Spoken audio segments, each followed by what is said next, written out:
I still remember the exact moment my world shattered. It's burned into my memory like a brand. The timestamp in the corner of the video feed reading 2:17 p.m. on a Tuesday. A random Tuesday. The kind of day where nothing remarkable is supposed to happen. The kind of day where your life isn't supposed to implode while you're sitting in a coffee shop scrolling through your phone. But mine did. I'd installed the Nanny cam 3 days earlier. Not because I suspected anything. That's the cruel irony of it all. Melissa had mentioned feeling like someone had been in our apartment when we were both at work. Nothing was ever missing, but she'd noticed small things. A chair slightly moved, her perfume bottle positioned differently on the dresser. Things I'd have never picked up on. She'd been anxious about it for weeks. It's probably nothing, she'd said, curled against me on the couch, her blonde hair tickling my chin. But it would make me feel better to know for sure. So I bought the Nanny cam. A small, innocuous thing disguised as a USB wall charger in our bedroom. I'd set it up to send alerts to my phone whenever it detected significant movement. The perfect solution for her peace of mind. I never imagined it would destroy mine. The first alert came while I was in a meeting. Just a quick notification that I swiped away without thinking. The second pinged while I was grabbing lunch. The third came as I settled into that coffee shop, a rare afternoon where I could work remotely. 3 alerts in the middle of a workday seemed odd. But I figured maybe the sensitivity was too high. Maybe it was detecting the curtains moving from the air vent or something equally mundane. I opened the app expecting to see an empty bedroom or maybe our cat Milo wandering across the dresser. Instead, I saw Melissa, my girlfriend of 4 years. The woman I'd been planning to propose to on our upcoming vacation to Bali. The woman whose laugh still made my heart skip after all this time. She wasn't alone. My coffee sat forgotten as I watched her lead a man into our bedroom. Our bedroom, her hands already working at his belt as they stumbled toward the bed. My bed, our bed. The bed I'd helped her pick out when we moved in together 2 years ago. Debating the merits of memory foam versus spring for almost an hour while the salesperson waited patiently. I couldn't breathe, couldn't move, couldn't look away. The man was older, maybe mid-40s, fit with salt and pepper hair and the kind of confident movements that spoke of privilege and power. And as the camera captured his face in profile, a sickening recognition washed over me. David Whitman, her boss's husband. My stomach lurched violently. I'd met him 3 times at company functions, had shaken his hand, had stood beside Melissa as she introduced me. This is Alex, my boyfriend. Had watched him smile and nod while his wife, Melissa's direct supervisor, chatted about how valuable Melissa was to their marketing team. And now he was in our bed, his hands on my girlfriend's body, both of them moving with the practiced familiarity that told me this wasn't their first time. I don't know how long I sat there paralyzed watching the footage. Long enough for my coffee to go cold. Long enough for the barista to ask if I was okay, because apparently my face had drained of all color. Long enough to hear Melissa laugh, that same laugh I loved, as she whispered something in his ear that I couldn't make out. When I finally managed to turn off my phone, my hands were shaking so badly I nearly dropped it. The coffee shop suddenly felt too small, too hot, too loud. Everyone seemed to be staring, though logically I knew they weren't. No one knew that my life had just been detonated right in front of me. I stumbled outside, gulping down air that did nothing to ease the tightness in my chest. My thoughts raced in frantic, disjointed fragments. How long had this been happening? Did she love him? Was she planning to leave me? What about his wife? Did she know? What was I supposed to do now? I started walking, with no destination in mind. Just away from the coffee shop, away from the images playing on loop in my head, away from the knowledge that was now a poison in my bloodstream. My phone buzzed in my pocket. A text from Melissa. Should be home by 6. Want me to pick up Ty from that place you like? The casual normality of it made me want to scream. How could she ask about dinner like nothing had happened? How could she pretend to be the same Melissa who'd kissed me goodbye that morning? Who'd reminded me to take my allergy medication because the pollen count was high, who'd planned our entire life together while systematically destroying it behind my back. I didn't respond. Couldn't. What would I even say? By the time I realized where I'd walked to, the sun was starting to set. I was standing outside our apartment building, staring up at the windows of the home that no longer felt like home. The thought of going inside, of seeing her, of pretending I didn't know while I figured out what to do, it was unbearable. So I didn't go up. Instead, I called my best friend Ryan. Can I crash at your place tonight? My voice sounded strange even to myself. Hollow. Sure, man. Everything okay? No. Just saying that single word cracked something inside me. Nothing is okay. Ryan, to his credit, didn't push. I'll be home in 20. Let yourself in if you get there first. Spare keys still in the fake rock. I took a lift to Ryan's apartment, the whole ride a blur. I remember the driver trying to make conversation, but eventually giving up when my responses were nothing more than monosyllabic grunts. I remember my phone buzzing with more texts from Melissa, growing increasingly concerned about where I was. I remember turning it off completely, unable to bear the sight of her name on my screen. Ryan was waiting when I arrived, concern etched on his face. He took one look at me and wordlessly handed me a beer. Whatever it is, he said as I collapsed onto his couch. We'll figure it out. The numbness that had carried me through the past few hours began to crack. I took a long pull from the beer, then set it down, my hand shaking again. Melissa's cheating on me. Saying it out loud made it real in a way that even watching the video hadn't. A sound escaped me, something between a laugh and a sob, with her boss's husband. Ryan's eyes widened. Holy shit. Are you sure? In answer, I pulled out my phone, turned it on, and handed it to him with the video queued up. I couldn't watch it again, so I stared at the floor while Ryan witnessed the destruction of my relationship. Jesus, he muttered after a minute, turning off the phone. Alex, I'm so sorry. The sympathy in his voice was what finally broke me. The tears came then, hot and humiliating. 4 years. 4 years of building a life with someone who could do this to me. Who could smile at me across the breakfast table while carrying on with another man? Who could talk about our future, about marriage, and maybe even kids someday, all while making a mockery of everything I thought we had? What am I going to do? I asked, more to myself than to Ryan. Whatever you need. You can stay here as long as you want. We'll get your stuff from the apartment when she's not there. I can't believe this is happening. I pressed the heels of my hands against my eyes, trying to stop the tears. I was going to propose in Bali. I have the ring hidden in my desk drawer at work. Ryan sat beside me, a steady presence as I fell apart. He didn't offer empty platitudes or tell me it would be okay. He just let me break, knowing there was no way around the pain, only through it. My phone lit up with an incoming call. Melissa. Again. You have to talk to her eventually, Ryan said quietly. I know. I stared at her name on the screen until the call went to voicemail. But not tonight. I can't hear her voice right now. Instead, I sent a text. Staying at Ryan's. Need space. Don't call. Her response was immediate. What's wrong? Did something happen? Talk to me, please. I turned the phone off again and reached for my beer. That night was the first of many spent on Ryan's couch, drifting in and out of fitful sleep, haunted by dreams where I walked into our bedroom to find them together. Only in the dreams they would look at me and laugh, not even bothering to stop, as if I didn't matter at all. I called in sick to work the next day, and the next. By the third day, I had dozens of missed calls and texts from Melissa. She'd even shown up at Ryan's, but he'd told her I wasn't ready to talk. According to Ryan, she'd been crying, saying she didn't understand what was happening, begging to know what she'd done wrong. The audacity of her confusion fueled something new in me, a slow-burning anger that began to displace the crushing sorrow. On the fourth day, I finally went back to our apartment while I knew she'd be at work. The nanny cam had continued to send alerts to my phone, but I couldn't bring myself to check any of them. I didn't need to see more evidence of her betrayal. Walking into the apartment felt surreal. Everything looked exactly the same. Her collection of succulents lined up on the kitchen windowsill, my running shoes by the door, our photos on the walls. Yet everything had changed. This space that had once been our sanctuary was now tainted by what I'd seen. I went through the motions methodically, packing what I would need for the foreseeable future. Clothes, toiletries, my laptop and chargers. The book I'd been reading before my world exploded. In our bedroom, I paused. The sheets had been changed, the evidence washed away, but I could still see them there, in my mind's eye. The rage that had been simmering rose to a boil. I grabbed the nanny cam, shoving it into my bag. Then, almost without thinking, I opened her underwear drawer and took the expensive lingerie I'd never seen her wear. The lingerie she apparently saved for someone else. I was about to leave when I noticed her journal on the nightstand. Melissa had kept a journal for as long as I'd known her. She wrote in it most nights before bed, and while I'd always respected her privacy, something compelled me to take it now.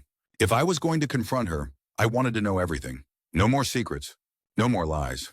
As I left the apartment, a familiar perfume lingered in the air. Her scent. A scent that used to make me smile and now made me sick. Back at Ryan's, I sat on the couch staring at the journal for nearly an hour before I could bring myself to open it. Part of me didn't want to know more. The video had been devastating enough, but another part needed to understand. Needed context for the incomprehensible reality I was now living in. Finally, I opened it to a random page from 3 months ago. D came by the office again today. He kept finding excuses to stop by my desk. I know I should discourage him. I know how wrong this is, but the way he looks at me, I haven't felt that kind of desire directed at me in so long. Alex is sweet and steady, but when was the last time he looked at me like he was dying to touch me? When was the last time he pushed me against a wall and kissed me until I couldn't breathe? I hate myself for these thoughts. I do love Alex, but I'm starting to think I might also want D. My hands clenched around the edges of the journal, crumpling the pages. Sweet and steady, like I was some kind of reliable appliance. A refrigerator. Dependable but unexciting. I flipped forward a few pages. We kissed today, in his car after he offered to drive me home when my car wouldn't start. I told myself nothing would happen, but the rain was coming down so hard, and we were just sitting there, and suddenly his hand was on mine, and I knew I should pull away, but I didn't want to. God help me, I didn't want to. The guilt is eating me alive. Alex deserves better. I need to end this before it goes any further. But she hadn't ended it. I flipped to a more recent entry, just 2 weeks ago. D says he's going to leave Rebecca soon. He's just waiting for the right time. Says he's never felt this way about anyone. Not even her in the beginning. I want to believe him. But a part of me knows that's what they all say. The affair is always more exciting than the marriage. Still, when we're together, I can almost convince myself that this could be real. That someday we won't have to sneak around. That I won't have to keep lying to Alex. The words blurred as tears filled my eyes again. This time born more of anger than sorrow. She had doubts. She knew it was wrong. Yet she continued anyway, risking everything we had for what? Some middle-aged cliché who was feeding her the oldest lines in the book? The most recent entry was from the day before the nanny cam caught them. D is pushing for me to tell Alex. Says he's told Rebecca he's unhappy, though not about me specifically yet. I don't know if I'm ready. I've built a life with Alex. We have plans. But when I try to picture our future now, all I can see is D. I think I'm falling in love with him. God, what a mess I've made. I never meant for any of this to happen. I closed the journal feeling sick. She was falling in love with him, planning a future with him, all while sleeping beside me each night, making plans for our vacation, talking about what color we should paint the living room. The betrayal went so much deeper than sex. She'd given him her heart piece by piece while pretending it still belonged to me. I must have sat there for hours, the journal in my lap, staring at nothing. Eventually, Ryan came home from work, took one look at me, and knew. You found something else. I nodded, gesturing to the journal. How bad? She thinks she's in love with him. My voice sounded strange, detached. He's supposedly going to leave his wife for her. They're planning a future together. Ryan cursed under his breath. What are you going to do? The question hung in the air between us. What was I going to do? I'd been so consumed by the shock and pain that I hadn't thought beyond surviving each moment. But now, with the full extent of her betrayal laid bare before me, a cold clarity began to emerge. I'm going to talk to her, I said finally. I need to hear her say it. I need to see her face when she realizes I know everything. Ryan looked concerned. Are you sure that's a good idea right now? You're still processing. I've been processing for 5 days. Meanwhile, she's probably screwing him in our bed again, thinking I'm having some kind of breakdown over work or something. The bitterness in my voice surprised even me. No, I'm done hiding. I'm done giving her the power to keep lying to me. I pulled out my phone and sent Melissa a text. We need to talk. I'll be at the apartment at 8. Her response was immediate. Thank God. I've been so worried. I love you. Those 3 words sent a fresh wave of rage through me. How dare she say that to me now? After everything I'd seen? After everything I'd read? Be ready to tell me the truth. I texted back. All of it. At 8 p.m. sharp, I stood outside our apartment door, key in hand, heart pounding so hard I could feel it in my throat.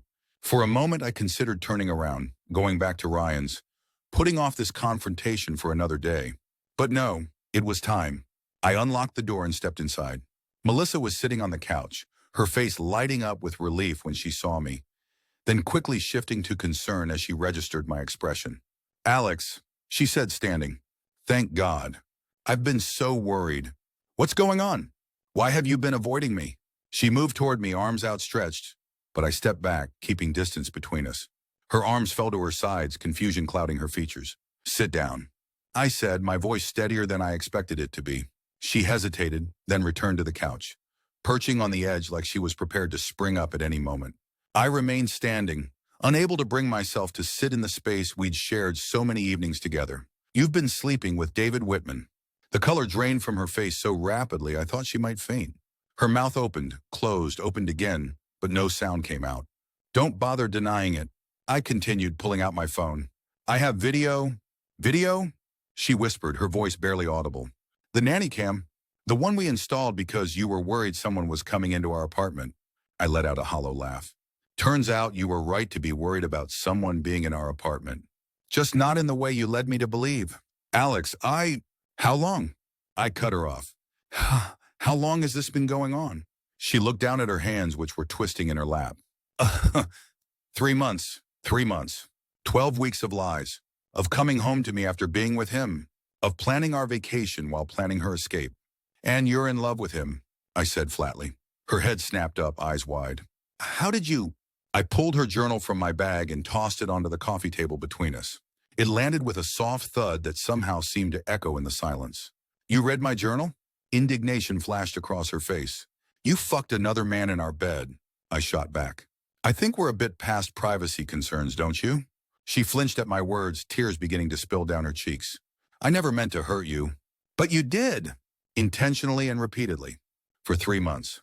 It wasn't supposed to happen, she said, wiping at her tears. It just, Tasa did. And then it spiraled, and I didn't know how to stop it. How to tell you, so instead you just kept lying. Kept betraying me while planning a future with him. I shook my head, disgusted. Is he really leaving his wife? Or is that just what he tells you so you'll keep spreading your legs for him? The cruelty of my words hung in the air between us. I'd never spoken to her like that before. Had never spoken to anyone like that. But the pain had curdled into something ugly inside me, and I couldn't hold it back. He is leaving her, Melissa said quietly. He's unhappy. Has been for years. Of course he is. I laughed bitterly. That's what they all say, Melissa. You wrote that yourself. This is different. Do you know what I was doing while you were fucking him? I interrupted. I was picking out a ring, planning how I was going to propose in Bali, thinking about our future together. Fake, sir. Children. Growing old. My voice broke. I thought we were happy.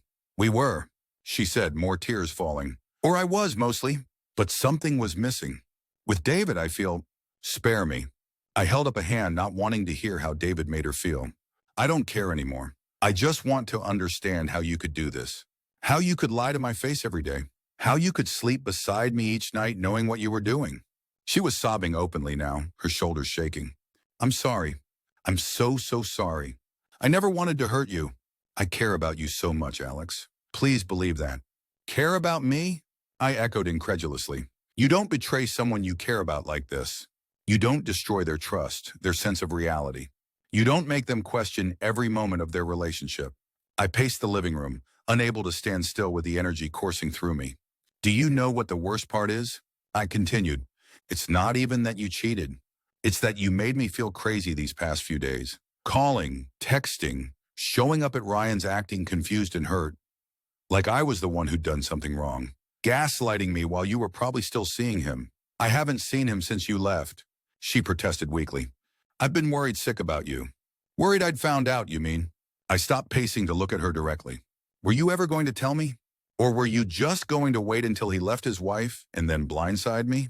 She didn't answer, which was answer enough. I'm moving out, I said flatly. Obviously. Alex, please, can't we at least talk about this? Maybe we could try to work through it. I could end things with David. We could go to counseling. Are you serious right now? I stared at her in disbelief. There's nothing to work through. You've been having an affair for 3 months. You think you're in love with him? You were planning a future with him behind my back. It's over, Melissa. The finality in my voice seemed to hit her like a physical blow. She curled in on herself, sobbing harder. What about the apartment? The lease? Our things? She asked between sobs. It was so practical, so mundane compared to the emotional devastation we were wading through. But I suppose life went on, even when it felt like it should stop. I don't care about any of it, I said tiredly. Keep it all.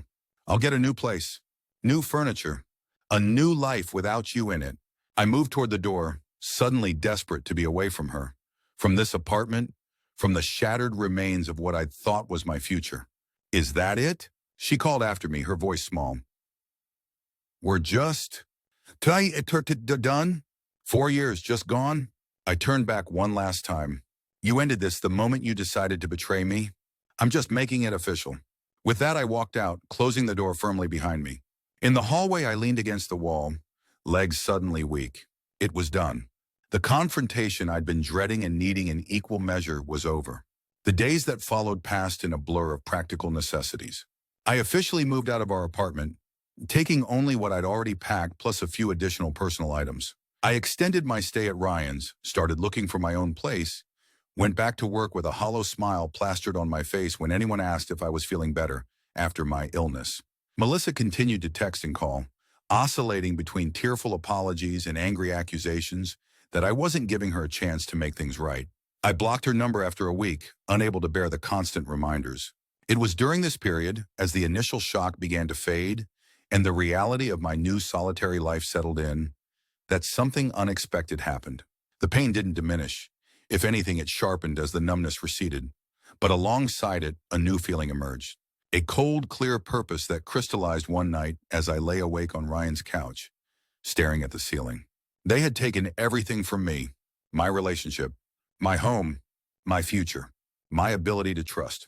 And they were just continuing with their lives, probably accelerating their plans now that I was out of the picture. Melissa was free to be with David openly. No more sneaking around, no more guilt. She'd gotten exactly what she wanted at my expense. And what about David's wife, Rebecca? Did she know her husband was cheating? Was she going through the same hell I was? Or was she still in the dark, going about her life unaware that it was about to implode? I sat up, suddenly wide awake. Rebecca, Melissa's boss, the wronged party in this situation, just like me. She deserved to know the truth, just as I had deserved to know. But as I considered simply telling Rebecca everything, something darker took shape in my mind. Something beyond just disclosure. Melissa and David had orchestrated their affair, their future, without any regard for the people they were hurting. They had treated us, Rebecca and me, as inconvenient obstacles to their happiness. Maybe it was time they understood exactly what they'd done. Maybe it was time they felt a fraction of the pain they'd inflicted. The idea took root, growing stronger with each passing day. I needed to do more than just move on. I needed to make them face consequences. I needed revenge.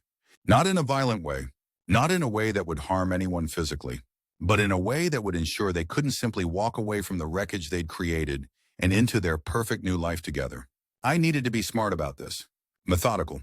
I couldn't let emotions drive my actions, not if I wanted this to work. The first step was learning more about Rebecca Whitman. I knew the basics from company events and Melissa's occasional mentions. She was about 10 years older than Melissa, maybe early 40s. She'd founded the marketing agency where Melissa worked after leaving a high-powered position at a larger firm. She was, by all accounts, brilliant, driven, and not someone to cross in business matters. But I needed more than that. I needed to understand her as a person if I was going to approach her with what I knew. I started with social media, which yielded surprisingly little. Rebecca had the standard professional LinkedIn profile, but her Facebook and Instagram were set to private with minimal public information. There were a few photos of her from the agency's official accounts. Rebecca presenting at conferences, accepting awards, posing with her team at company events. Always immaculately dressed, always with a composed, confident smile. No personal posts, no window into her private life, no hints about the state of her marriage to David. This wasn't going to be as simple as sending her a message with the evidence. I needed more information before making my move. I considered my options. I could try to meet her under some professional pretense, but that seemed risky. Melissa might have already mentioned our breakup at work. I could ask mutual acquaintances, but that would raise questions about my sudden interest in my ex's boss. Then I remembered something. Melissa had once mentioned that Rebecca frequented a particular coffee shop near their office most mornings. Said she was creatures of habit, always ordering the same drink, an oat milk latte with an extra shot, and often spending 30 minutes or so reviewing emails before heading into the office. It wasn't much, but it was a start. A way to observe her in person before deciding how to proceed. The next morning, I arrived at the coffee shop at 7:30 a.m., choosing a table with a good view of the entrance, but partially obscured by a potted plant. I'd brought my laptop to look busy, though my attention was focused on the door. At 7:45 precisely, Rebecca Whitman walked in. Even without Melissa's descriptions, I would have recognized her from the company photos.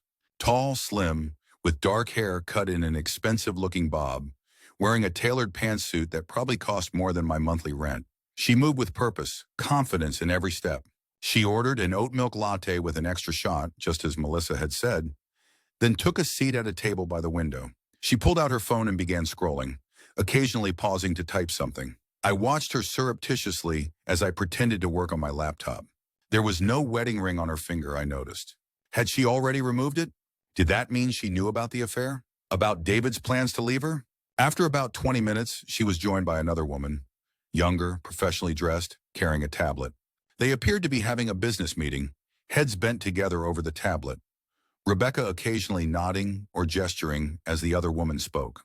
It struck me then how normal she looked, how composed and professional and utterly unaware that her life was about to be upended. It was the same obliviousness I'd had before opening that Nanny Cam app, the same false security in a relationship that was already over. I felt a strange kinship with her in that moment. We were both victims of the same betrayal, even if she didn't know it yet. I returned to the coffee shop the next 3 mornings. Rebecca appeared at the same time each day, always alone, always following the same routine. On the 4th day, I noticed something I'd missed before. As she waited for her coffee, she checked her watch and frowned slightly, then pulled out her phone and typed something quickly before putting it away, her expression momentarily tight with what looked like irritation. Was she texting David? Was she already suspicious? I continued my observations for nearly 2 weeks, gradually building a picture of Rebecca Whitman's morning routine. She came to the coffee shop every weekday, always alone, always at 7:45. She spent approximately 30 minutes there before leaving, presumably for her office. Twice she took business calls, speaking in a low, authoritative voice that carried just enough for me to catch phrases about campaign metrics and client expectations. During this time, I also did more research online. I found articles about her agency's success, interviews where she discussed her business philosophy, even a TED Talk she'd given on women in leadership. I learned she'd started her agency 8 years ago after leaving a major firm where she'd reportedly faced sexism and had her ideas stolen by male colleagues. She'd built her company from the ground up, developing a reputation for creativity, perfectionism, and fierce loyalty to her team. I believe in creating a workspace where everyone feels valued, she said in one interview, where integrity and mutual respect are paramount. The irony of those words, given what her husband and Melissa were doing, wasn't lost on me. I also managed to find a few more personal details. Rebecca and David had been married for 15 years. They had no children. They lived in an upscale neighborhood in a house purchased shortly after their wedding. They occasionally appeared in local society pages, attending charity galas and arts events, always looking like the perfect power couple. But nothing that indicated trouble in their marriage. Nothing that suggested Rebecca knew what her husband was doing behind her back. After 2 weeks of research and observation, I felt I had enough information to move forward with the next phase of my plan. But what exactly was that plan? Simply telling Rebecca seemed inadequate. Taking evidence to her might satisfy my desire for her to know the truth, but it didn't feel like enough to truly make Melissa and David face consequences for their actions. I needed something more, something that would not just expose their affair, but would disrupt the future they were so confidently planning together.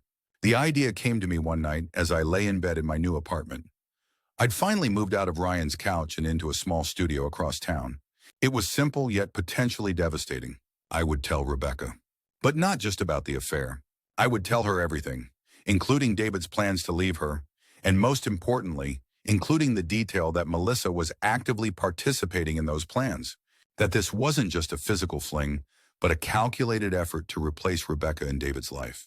I would present Rebecca with the opportunity to not just confront her husband, but to take preemptive action, to protect herself financially and professionally before David could make his move. Melissa didn't just work for Rebecca. Her entire career trajectory was in Rebecca's hands.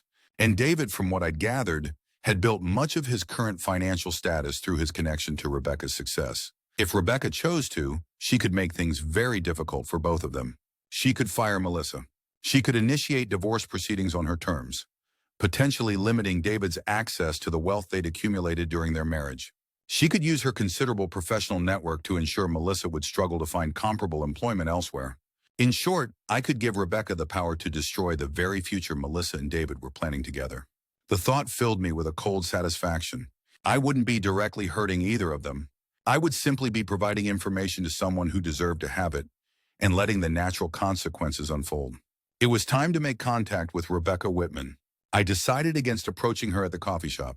It was too public, too unpredictable.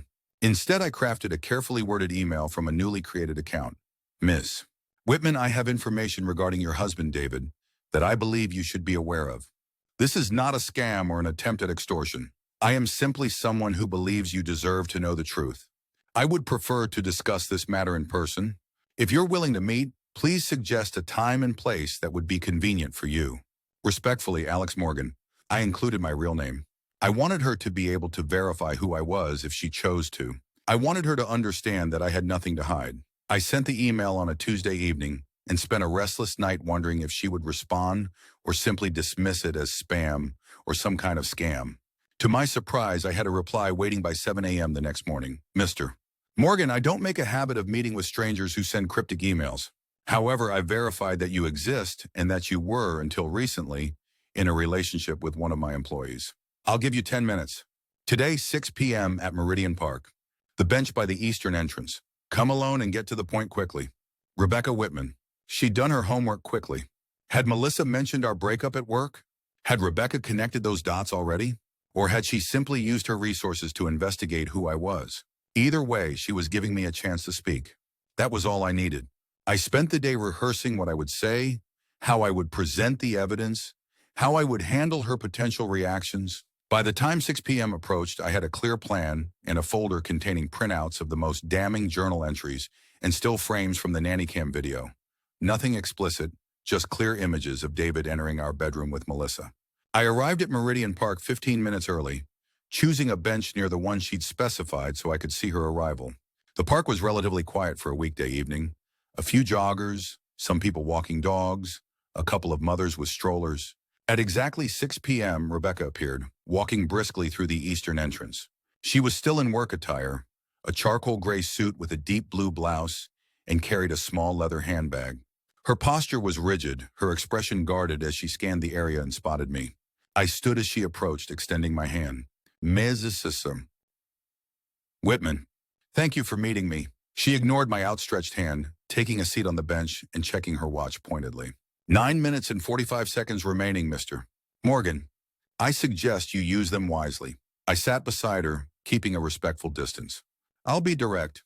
Your husband is having an affair with Melissa Chen, who works at your agency. If I'd expected shock or distress, I was disappointed. Rebecca's expression remained perfectly neutral, though I detected a slight tightening around her eyes. That's a serious accusation, she said evenly. I assume you have evidence. I handed her the folder. Everything's in there, including pages from Melissa's journal where she discusses their plans for the future. David has apparently told her he's planning to leave you soon.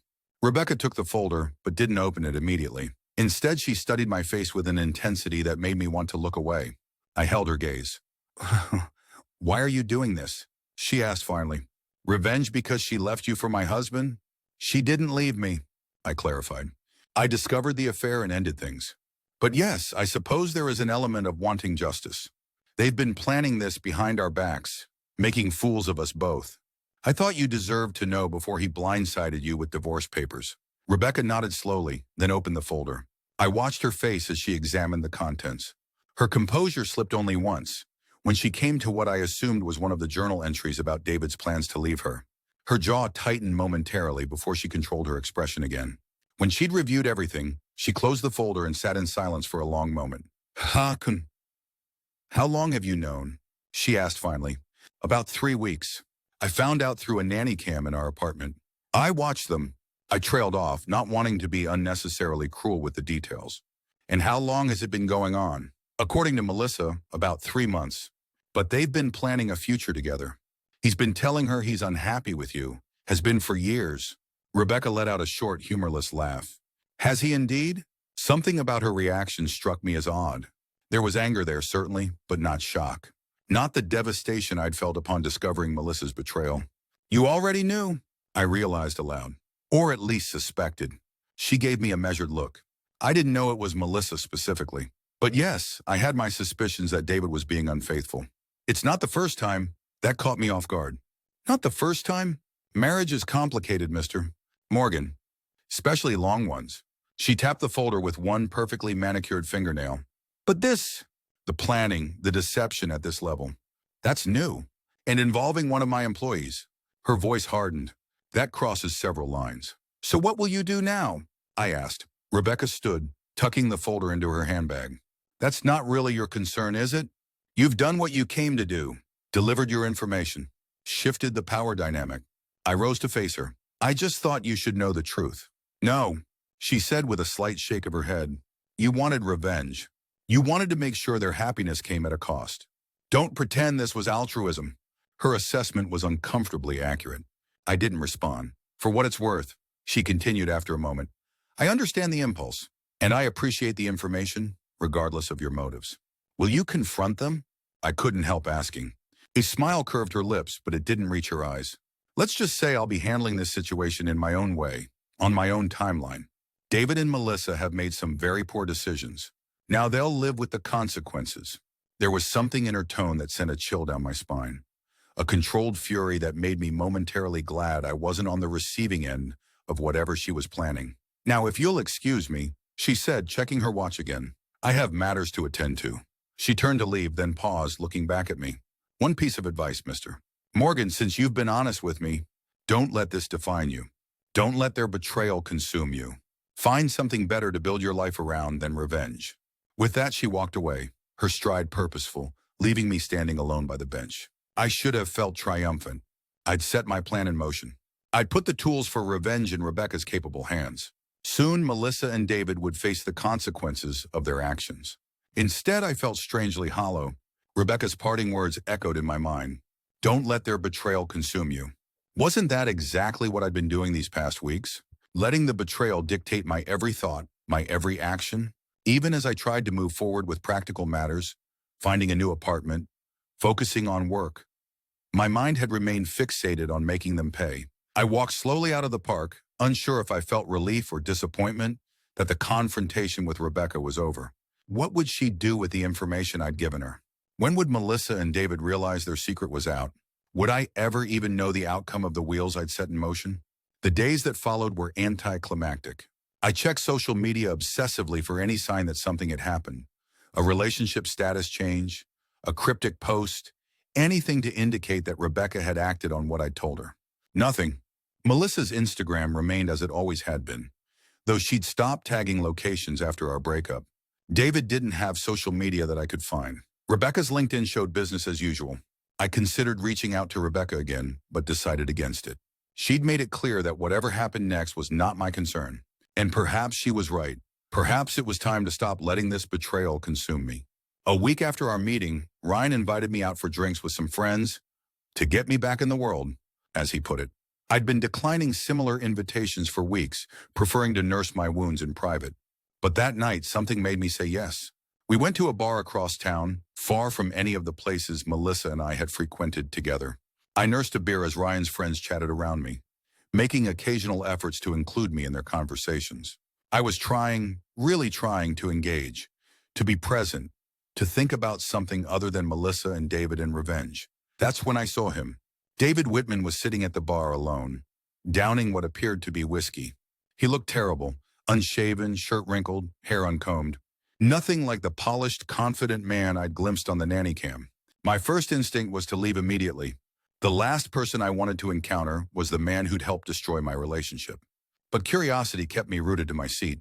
What had happened to reduce the successful, self-assured David Whitman to this disheveled state? Had Rebecca confronted him? Had there been consequences already? As I watched, David ordered another drink, his movement slightly unsteady. He hadn't noticed me, focused as he was on whatever thoughts were driving him to drink alone on a Thursday night. You okay, man? Ryan asked, noticing my sudden tension. You look like you've seen a ghost. I nodded toward the bar. That's him, the guy Melissa was cheating with. Ryan's eyes widened. Shit. Want to go somewhere else? I shook my head slowly. No, I think I want to talk to him. Are you sure that's a good idea? Ryan looked concerned. You've been doing better. Why stir it all up again? He was right. I had been doing better. The raw pain had begun to dull just slightly. I was sleeping more than a few hours at a time. I'd gone whole hours without thinking about Melissa.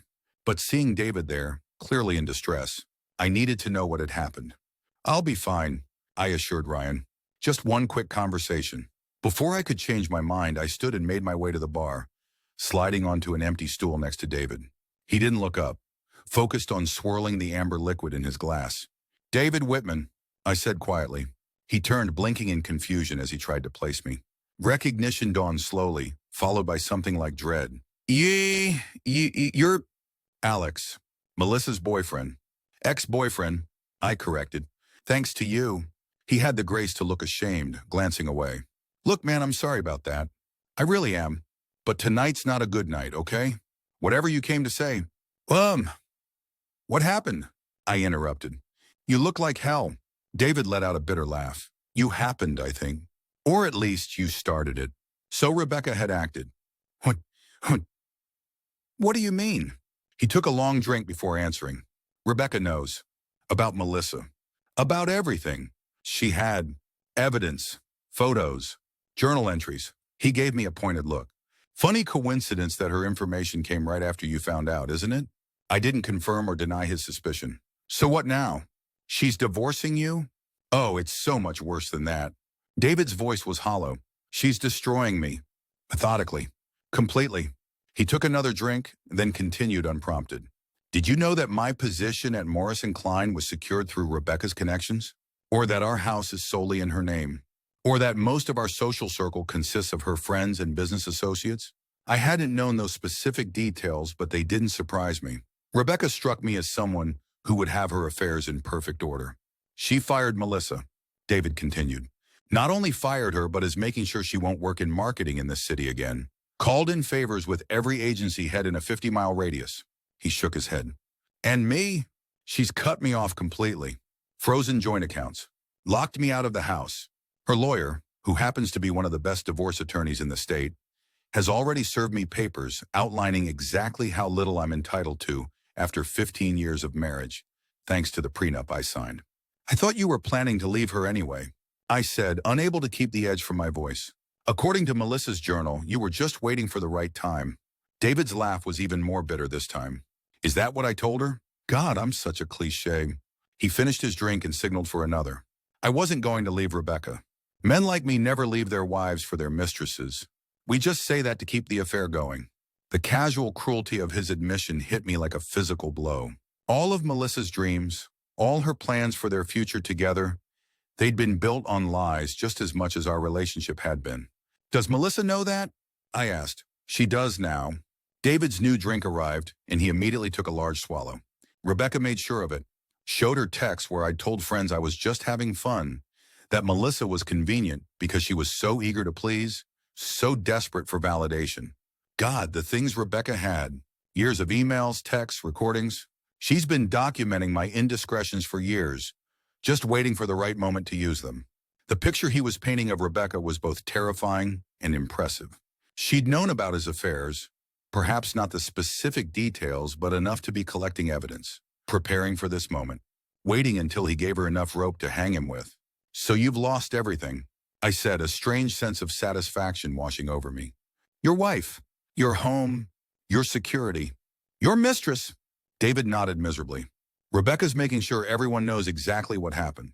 Our friends, my colleagues, even my parents. She's systematically dismantling my entire life. He looked at me directly for the first time. Is that what you wanted when you went to her? Complete annihilation? Had it been? I wasn't sure anymore. I'd wanted justice, certainly. Consequences for their betrayal. But this level of destruction, it was more than I'd anticipated. More calculated. More complete. I wanted you both to face the reality of what you'd done, I said finally. To not just walk away from the wreckage you'd created and into some perfect new life together. Well, congratulations. David raised his glass in a mock toast. Mission accomplished. No perfect new life here. No life at all, really. He downed the rest of his drink. Melissa hates me now, by the way. Blames me for everything. Says I ruined her life, her career, her reputation. And did you? I asked. He shrugged, deflated. I suppose I did. I knew she was vulnerable, knew what she needed to hear, and I used that. A pause. Just like I've done with others before her. Others. Plural. How many relationships had this man destroyed? How many lives had he disrupted for his own momentary pleasure? What will you do now? I asked, not out of sympathy but curiosity. Start over somewhere else, I guess. Rebecca's making it impossible for me here. He signaled for yet another drink. What about you? Did this make it better? Knowing we're both suffering, I considered his question seriously. Did it make it better? Did knowing that Melissa and David were facing severe consequences ease the pain of betrayal? Did it heal the wound they'd inflicted? No, I admitted finally. It doesn't fix anything, but it does feel like justice. David nodded slowly.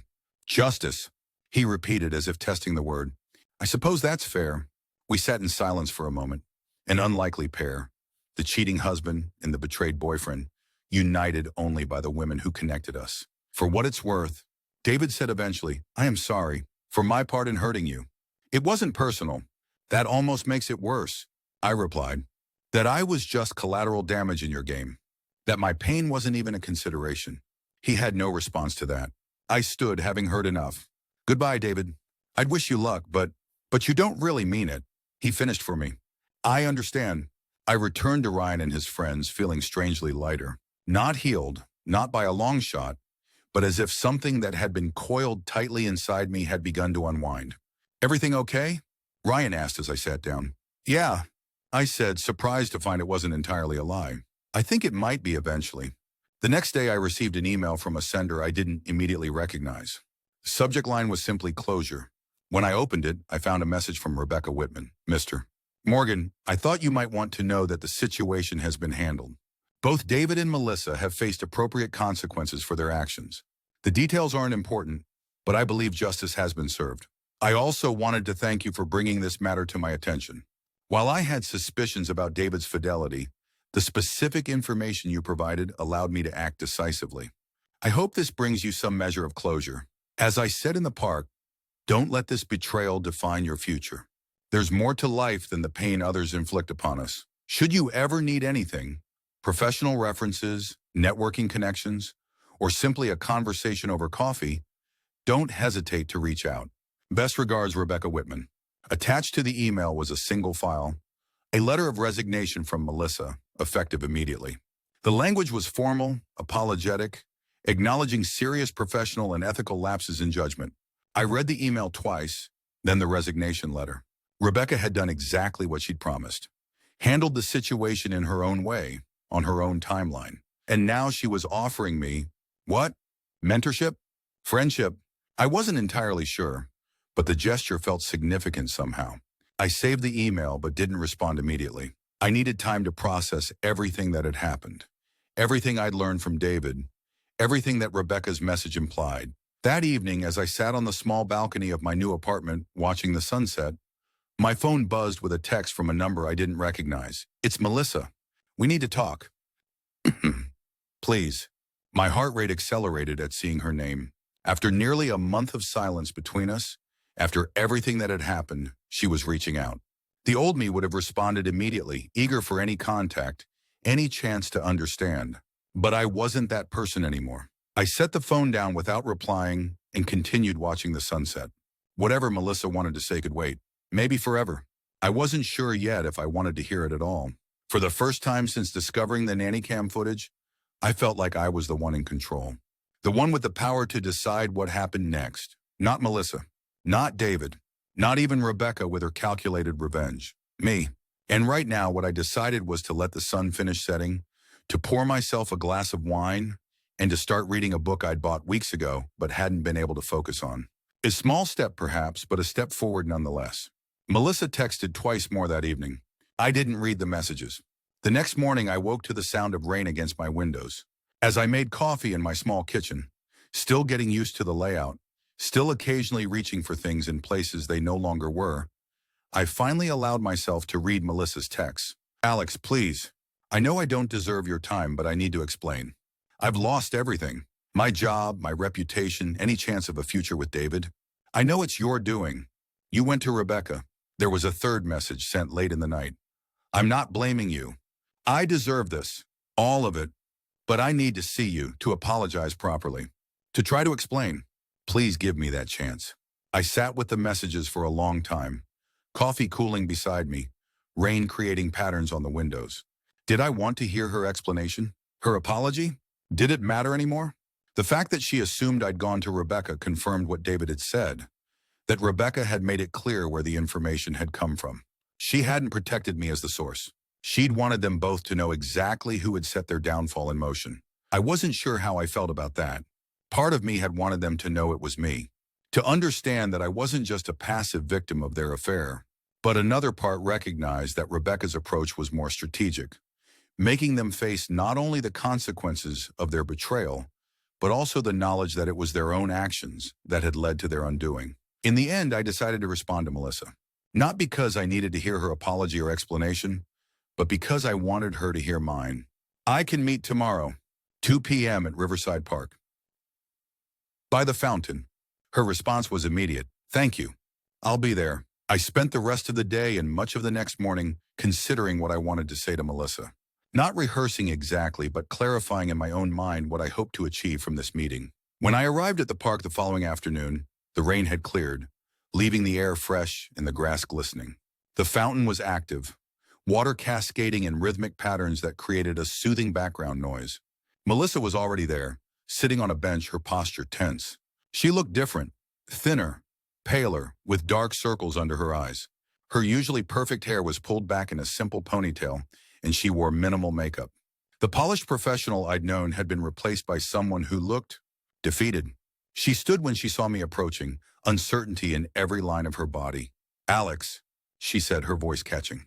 Thank you for coming.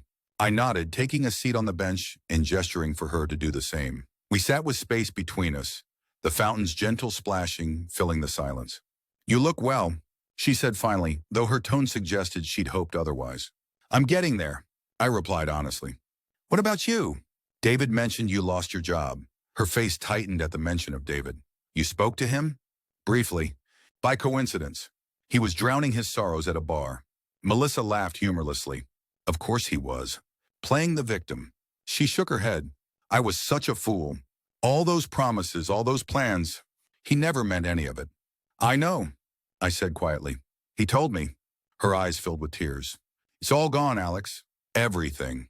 My job, my career in this city. Rebecca has made sure of that. No marketing firm will touch me now. And for what? For a man who was just using me, who saw me as convenient. The last word was bitter on her tongue. I felt a complicated mix of emotions, sympathy for her pain, satisfaction at the justice served, sadness for what we'd lost. Why did you want to see me? I asked. She wiped at her tears, composing herself. To apologize. To try to explain. Though I know there's no explanation that could possibly justify what I did. I've read your journal, Melissa. I know why you did it. You were bored. He made you feel desired in a way I apparently didn't anymore. She flinched at the directness of my words. It wasn't just that. It was, I don't know, a weakness in me. A flaw in my character that I didn't know was there until suddenly I was doing things I never thought I was capable of. Like betraying someone who loved you, who trusted you completely. Yes, her voice was barely audible. Like that. We sat in silence for a moment, the fountain continuing its rhythmic flow, oblivious to our pain. I'm sorry, Alex, she said finally, meeting my eyes directly for the first time. More sorry than I can express. Not just for the affair, but for the lying. For making you doubt yourself these past weeks. For not having the courage to end things honestly if I was truly unhappy. The apology was everything I'd thought I wanted to hear in those first raw days after discovering the affair. But now, sitting here with her, I realized something important. While I appreciated her words, I no longer needed them to move forward. I accept your apology, I said, surprising myself with how much I meant it. And I have one of my own to make. She looked confused. You. What could you possibly have to apologize for? For going to Rebecca. For setting in motion the events that cost you your job, your reputation. That wasn't just about justice. It was about revenge. About hurting you both the way I'd been hurt. Melissa considered this, then shook her head slightly. You told the truth, Alex. Nothing more. Whatever happened after that, those were the consequences of my choices, not yours. Her response was unexpectedly mature, unexpectedly self-aware. It reminded me of the Melissa I'd fallen in love with, the thoughtful, insightful woman who'd been my partner for 4 years before everything fell apart. "What will you do now?" I asked. She sighed, looking out at the fountain. "Start over somewhere else, I suppose. My sister lives in Chicago.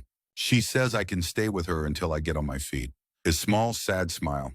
"It's humbling, having to rebuild your life at 31 because of your own terrible decisions." I nodded, understanding all too well the feeling of unexpected rebuilding. "For what it's worth, I think you'll be okay. You're smart, talented. This setback doesn't define you." Melissa looked at me with surprise, then gratitude. "That's incredibly generous of you to say. After everything?" We sat in a more comfortable silence then, watching the water, each lost in our own thoughts. "Can I ask you something?" she said eventually. "Did you ever suspect? Before the nanny cam, I mean. Was there ever a moment where you thought something might be wrong?" I considered her question carefully. "There were small things. You seemed more distant, more protective of your phone. There were nights you worked late that didn't quite add up. But I trusted you so completely that I explained them all away. I didn't want to see it." She nodded, accepting this. "I don't deserve your forgiveness, Alex. I know that, but I am truly sorry for the pain I caused you." "I know." And I did. Whatever else Melissa was, whatever mistakes she'd made, I believed her remorse was genuine. We sat for a while longer, talking quietly about practical matters. The apartment lease, she was moving out at the end of the month. Shared possessions, she would leave anything I wanted with the building manager.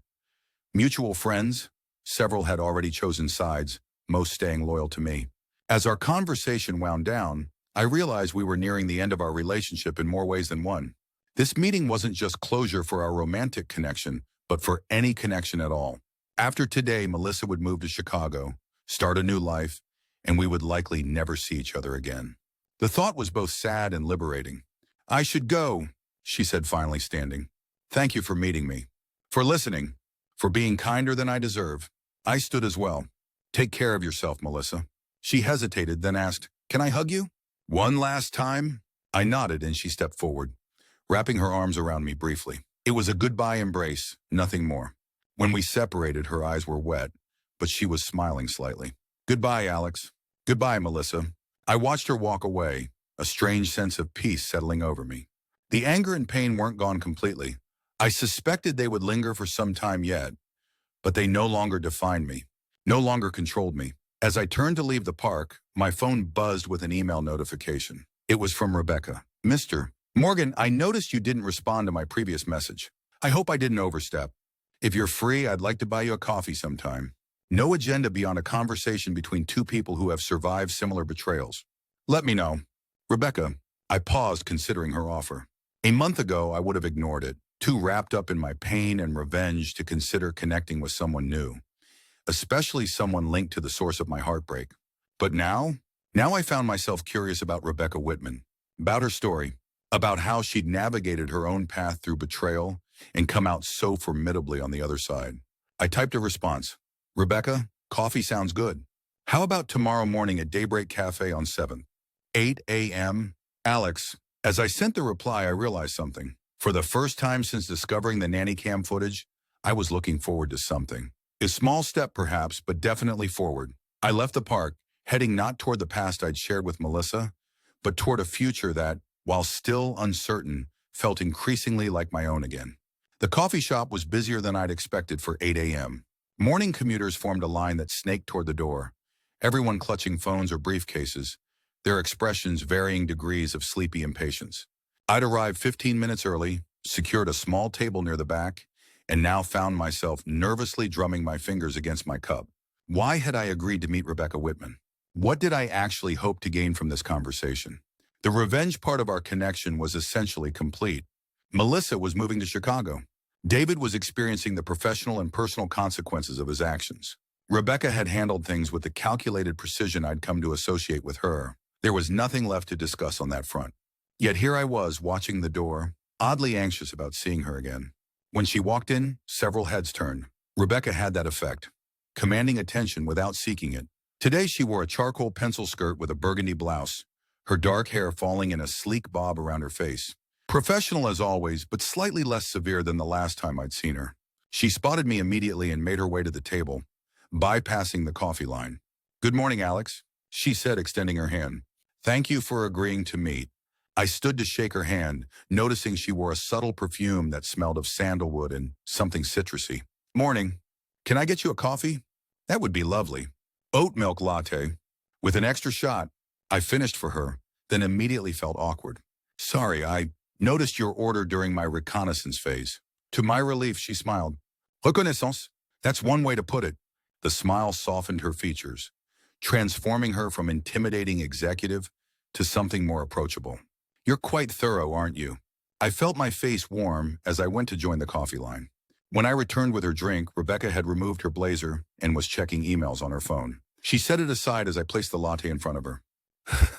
"Thank you. Though I believe I was supposed to be buying you the coffee. Next time," I said, then wondered if I was being presumptuous in suggesting there would be a next time. She took a sip, then set the cup down carefully. "So Alex Morgan, tell me something about yourself that doesn't involve our mutual situation." The request caught me off guard. I'd been preparing for more discussion about Melissa and David, about the aftermath of our revenge, not for normal getting-to-know-you conversation. I'm a software developer. I work for Nexus Technologies designing user interfaces for their security applications. "Ah, that explains the nanny cam knowledge." I winced slightly. "Not exactly the professional accomplishment I'm most proud of." "No? Well, what is then?" I considered her question seriously. "I led the development of an accessibility interface that helps visually impaired users navigate security features more easily. It won an industry award last year." Rebecca nodded, seeming genuinely interested. "Important work. Technology should be accessible to everyone." "What about you?" "Something not related to everything else." She smiled again, tracing the rim of her cup with one finger. "I collect vintage typewriters. I have 17 so far, all in working condition." "Typewriters?" I couldn't hide my surprise. It seemed such an unexpected hobby for someone so thoroughly modern. There's something satisfying about the mechanics of them. The deliberateness required to use one. She shrugged lightly. "When every keystroke commits ink to paper, you tend to choose your words more carefully." I found myself intrigued by this glimpse into her personal life. "Do you actually use them?" "For writing, I mean." "Sometimes. Personal correspondence mostly. Thank you notes. The occasional letter to my grandmother, who appreciates the effort." She paused, sipping her coffee. "Your turn. A hobby or interest?" "I rock climb. Or I used to before." I trailed off, realizing I was about to circle back to Melissa territory. We'd met at a climbing gym, bonded over our mutual love of the sport. After the betrayal, I hadn't been able to bring myself to go back. "I need to get back into it, actually." Rebecca nodded, understanding what I wasn't saying. "Physical activities are excellent for processing emotions. Much healthier than some alternatives." The comment reminded me that we did, in fact, share a significant experience. Betrayal by people we trusted. It created an unusual intimacy between us, despite our limited interaction. "Can I ask, Hanum, how are you doing? With everything?" I ventured carefully. She considered the question, her expression thoughtful rather than defensive. "Better than one might expect." This wasn't my first experience with David's infidelity, as I mentioned in the park. "You knew he'd cheated before? And you stayed?" "Marriage is complex, Alex. 15 years builds a lot of shared history, shared assets, shared social circles." She spoke matter-of-factly, without the bitterness I might have expected. "The first time was early in our marriage. I was building my agency, working 80-hour weeks. He felt neglected, sought attention elsewhere. We worked through it." "And the other times?" I asked, noting her use of the plural. "Became progressively less forgivable." This situation with Melissa, the planning, the deception at this level, involving my employee, that crossed a final line. She took another sip of her coffee. "But to answer your question more directly, I'm doing well. There's a certain relief in finally acting on what I've known for some time." I nodded, understanding that feeling of relief mixed with grief. "Is the divorce proceeding?" "Yes. My lawyer expects it to be finalized within 3 months. The prenuptial agreement makes the financial aspects relatively straightforward, despite David's attempts to contest certain provisions. He mentioned you've cut him off completely." Rebecca's expression hardened slightly. "He made poor choices. Now he's living with the consequences." She paused, then added in a softer tone, "I'm not being vindictive for the sake of it, you understand. Just protecting what I've built." "I understand," I said, and I did. Her approach to the betrayal, calculated, strategic, focused on long-term outcomes rather than immediate emotional satisfaction, was very different from my initial reaction, but I could see its effectiveness. "And you?" she asked, turning the question back on me. "How are you managing?" I considered deflecting with a simple, "I'm fine," but something about Rebecca's direct approach made me want to respond honestly. "It comes in waves. Some days I feel like I'm moving forward. Other days something will trigger a memory, and it's like ripping open a wound that had started to heal." I rotated my coffee cup slowly. "I saw Melissa yesterday. For closure." Rebecca raised an eyebrow. "And did you find it?" "Closure. More than I expected to," I admitted. "She's moving to Chicago to stay with her sister. Starting over. Yes, I'm aware of her relocation plans." Of course she was. Rebecca probably knew every detail of Melissa's exit strategy. "She seems genuinely remorseful," I added, not sure why I felt the need to mention this. Rebecca studied me for a moment. "You have a capacity for forgiveness that's admirable. Not everyone would be able to see past the betrayal to recognize genuine remorse." "It's not exactly forgiveness," I clarified. "More like, I don't want to carry the anger anymore. It's exhausting." "Indeed it is." She nodded thoughtfully. "That's why I prefer to channel such emotions into productive action. Like systematically dismantling your husband's life," I said before I could stop myself. To my relief, Rebecca laughed, a genuine, warm sound that transformed her face again. "Put that way, it does sound rather ruthless, doesn't it? But yes, essentially, why waste energy on emotional outbursts when calculated action is so much more effective?" Her pragmatism was oddly refreshing after weeks of my own emotional turmoil. I wish I could be that strategic. I spent the first week after finding out just trying to remember to eat regularly. We all process differently. She checked her watch. "I should head to the office soon, but I've enjoyed this conversation." I felt a surprising disappointment that our time was ending. "Me too." Rebecca gathered her blazer and bag, then paused. "I have tickets to a gallery opening this Friday evening. A photographer I've supported for years. Would you be interested in joining me? Completely understandable if it's not your thing." The invitation caught me off guard. "Like, as a date?" She smiled, amused by my directness. "As two people who might benefit from an evening of art and distraction?" "No pressure either way," I considered briefly. Under normal circumstances, I might have hesitated at the idea of spending more time with someone connected to the whole Melissa situation. But these weren't normal circumstances, and Rebecca wasn't just someone connected anymore. She was, well, I wasn't sure what she was becoming, but I was curious to find out. "I'd like that," I said finally. "What time?" "I'll pick you up at 7. Text me your address." She stood, extending her hand again. "Thank you for the coffee, Alex, and for the conversation."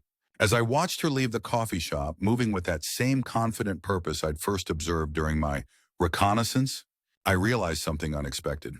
For the first time in weeks, I was looking forward to something that had nothing to do with revenge or closure or moving on from Melissa. Just an evening of art and conversation with an intriguing woman. Maybe that was progress. The gallery was in the Arts District, a converted warehouse space with exposed brick walls and polished concrete floors. I'd made an effort with my appearance, wearing the one good suit I owned, purchased for a friend's wedding last year, with a light blue shirt that Melissa had once said brought out my eyes. The thought of Melissa gave me a momentary pang, not of longing exactly, but of something adjacent to it. Familiarity, perhaps. For 4 years, she'd been my +1 to events like this. The person whose elbow I'd touch lightly when spotting someone we knew across the room. The one who'd whisper observations about the art or the attendees, making me laugh into my drink. Now I was attending with Rebecca Whitman, whose relationship to me defied simple categorization. Ally and revenge? New friend? Something potentially more? Rebecca arrived precisely at 7 in a sleek black car with a driver. She wore a simple black dress that managed to be both elegant and understated. Her only jewelry a pair of pearl earrings and a thin gold watch. "You clean up nicely," she said as I slid into the back seat beside her. "Thanks. I don't wear suits often." "It suits you." She smiled at her own wordplay. The gallery is about 15 minutes away. The artist James Chen specializes in urban photography with a focus on overlooked spaces. I think you'll appreciate his eye for detail. The easy way she transitioned into discussing the artist helped settle my nerves. This wasn't a date, I reminded myself. Just an evening out with someone who understood what I'd been through. The gallery was already crowded when we arrived. Rebecca moved through the space with familiarity, greeting people with warmth that contrasted with the more reserved demeanor I'd observed in our previous interactions. Clearly, she was in her element here. "Rebecca, you made it?" A tall man with gray-streaked hair approached, kissing her cheek. "And you've brought a friend." "James, this is Alex Morgan." "Alex, James Chen, the artist responsible for these remarkable photographs." I shook his hand, noting his firm grip. "Congratulations on the exhibit. Your work is incredible." "Thank you. Any friend of Rebecca's is welcome here. She's been my most consistent supporter since my first small showing years ago." He gestured toward a photograph on the far wall. "That one might interest you particularly. It's of the old climbing wall downtown before they tore it down." I glanced at Rebecca, surprised she'd mentioned my interest in climbing to the artist. "I may have mentioned you were a climber when James asked about my date for the evening," she explained after he'd moved on to greet other guests. "So this is a date?" I asked, half joking, half curious. She handed me a glass of wine from a passing server. "Would it be problematic if it were?" I considered her question seriously. "A month ago, absolutely. Now, I'm not sure. It's complicated given how we met." "Most interesting things in life are complicated, Alex." She sipped her wine. "Shall we look at the photographs?" We moved through the gallery slowly, pausing before each image. James Chen's work was indeed remarkable. Black and white photographs of urban spaces people typically overlooked.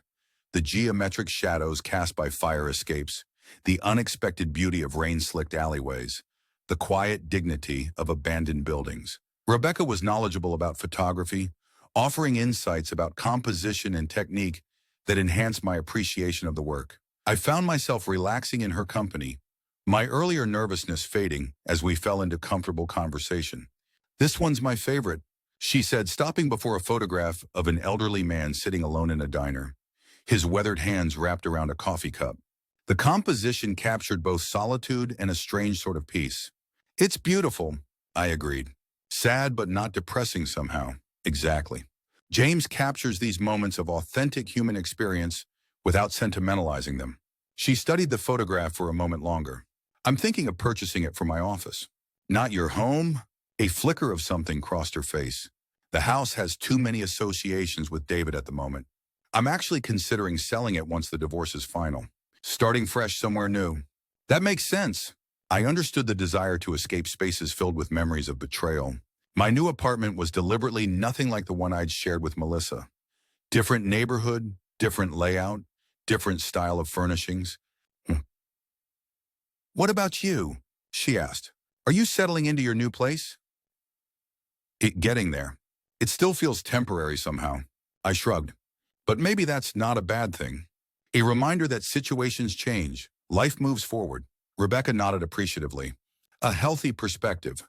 As the evening progressed, we mingled with other attendees, though Rebecca kept close enough that I never felt adrift in a sea of strangers. She introduced me simply as Alex, without explanation, allowing me to define myself outside the context of being Melissa's ex or her revenge collaborator. It was refreshing to talk about normal things, art, films, books, technology, to laugh at a joke without the undercurrent of pain that had colored every interaction for the past month.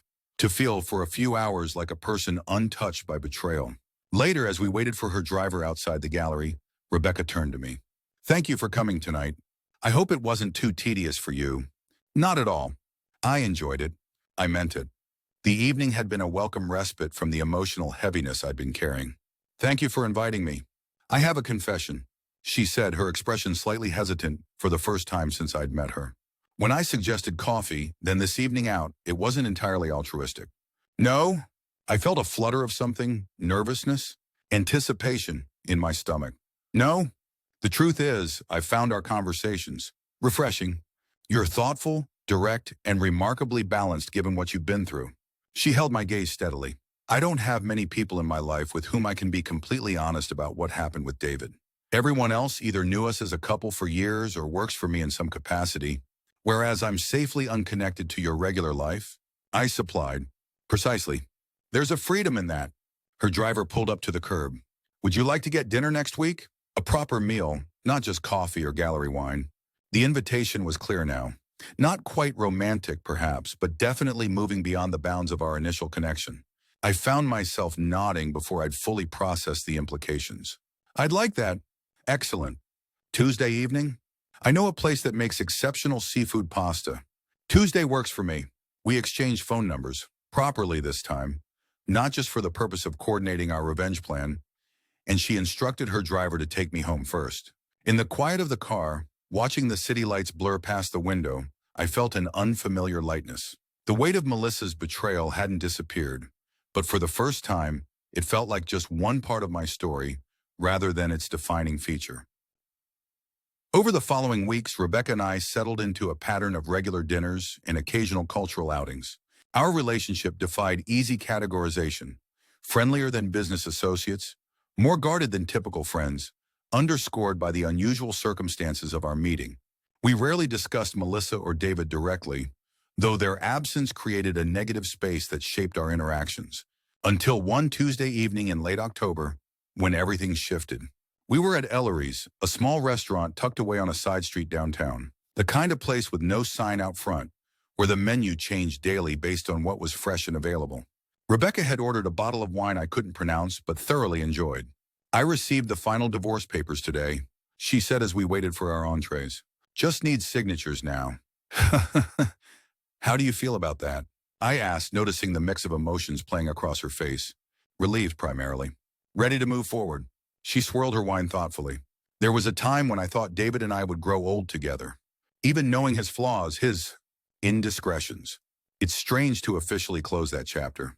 I nodded, understanding the complicated emotions that came with endings, even necessary ones. Have you heard from him recently? He sent a rather dramatic email last week, alternating between apologies and accusations. Apparently, he's taken a position with a firm in Seattle. She shrugged lightly. A fresh start for him as well, I suppose. And Melissa's still in Chicago? I hadn't spoken to her since our goodbye in the park, though she'd sent a brief text when she arrived in Chicago. I'd responded with a simple, good luck, and that had been the extent of our communication.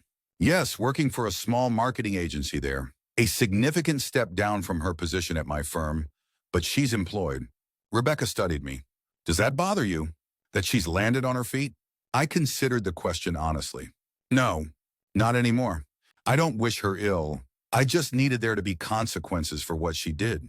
And now I hope she learns from it, becomes a better person. I was surprised to realize I meant it. The white-hot anger that had fueled my initial revenge impulse had cooled into something more like acceptance. Rebecca nodded, a small smile playing at the corners of her mouth. You continue to surprise me with your capacity for compassion, Alex. Our food arrived, scallops for Rebecca, braised short ribs for me, momentarily pausing our conversation. What about you? I asked after we'd each taken a few bites. Do you still feel satisfied with how things played out with David? Satisfied isn't quite the right word. I did what was necessary to protect myself and my business. That he faced significant consequences for his actions was a natural result, not the primary goal. She set down her fork. Though I won't pretend there wasn't a certain vindication in watching him reap what he'd sown. Her candor was refreshing as always. Rebecca never softened her edges or pretended to emotions she didn't feel. You know, when I first met you in the park that day, you intimidated the hell out of me, I admitted. She laughed, the sound warm in the intimate space of the restaurant.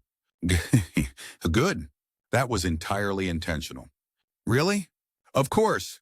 You were a stranger contacting me with information about my husband's infidelity. I needed to establish control of the situation immediately. She took a sip of wine. Though I will say you impressed me with your directness. Most people would have been more hesitant, more apologetic about delivering bad news. I was past the point of social niceties by then. I said wryly, understandably so. She studied me for a moment. May I ask a personal question? After everything we've been through, I think we're past asking permission for personal questions. She smiled at that. Fair enough. I'm curious. Have you considered dating again? It's been, 2 months since you ended things with Melissa? The question caught me slightly off guard. Rebecca and I had carefully avoided discussing our personal lives in that particular direction. I've thought about it, I said slowly, but it still feels, I don't know, too soon maybe. Or more accurately, I'm not sure I fully trust my judgment yet. How so? I trusted Melissa completely. Never questioned her late nights at work, her sudden interest in her phone, the subtle distance that had grown between us. I shook my head. I was oblivious to signs that seemed painfully obvious in retrospect. That makes me doubt my ability to read people accurately. Rebecca considered this, head tilted slightly. That's a reasonable concern. But consider this. You trusted Melissa because she'd given you no reason not to. Trust isn't a character flaw, Alex. It's a necessary component of any meaningful relationship. Until it makes you a fool, I countered. You weren't the fool in that situation. Her voice was firm, her gaze direct. They were, thinking they wouldn't be caught, that their actions wouldn't have consequences. There was that word again. Consequences. It had been at the center of our initial connection. This shared belief that those who betrayed us should face repercussions for their actions. Besides, she continued, I think your judgment is better than you give it credit for. You recognized the situation for what it was once you had evidence. You took decisive action. You sought closure rather than allowing the betrayal to define you indefinitely. Her eyes held mine. Those are the actions of someone with sound judgment. Something in her gaze and the warmth of her words sent a flutter through my chest. Rebecca had become important to me in ways I hadn't anticipated when we first met in that park. What had begun as an alliance born of shared betrayal had evolved into... What exactly? Thank you for saying that, I said finally. It means a lot, especially coming from you. Why especially from me? She asked, curiosity evident in her tone. Because you're the most clear-eyed person I've ever met. You see situations and people exactly as they are. No illusions, no wishful thinking. She laughed softly. I'm not sure that's entirely a compliment. It absolutely is, I assured her. It's actually rather remarkable.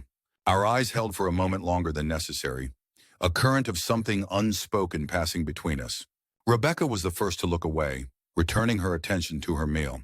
The rest of dinner passed in comfortable conversation about less charged topics. A book she'd recently read, a new climbing gym I discovered near my apartment, plans for the upcoming holiday season. But that moment of connection lingered, coloring our interaction with a new awareness. When the evening ended and we stood on the sidewalk outside the restaurant, there was a subtle shift in the air between us.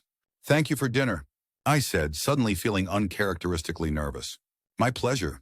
She hesitated, then added, Alex, I've enjoyed these evenings together. Very much. So have I. I find myself looking forward to them. To seeing you. The admission seemed to cost her something. A rare moment of vulnerability from someone who kept such tight control over her emotions. Rebecca, I began, not entirely sure what I wanted to say. You don't need to respond to that, she interrupted gently. I just wanted you to know.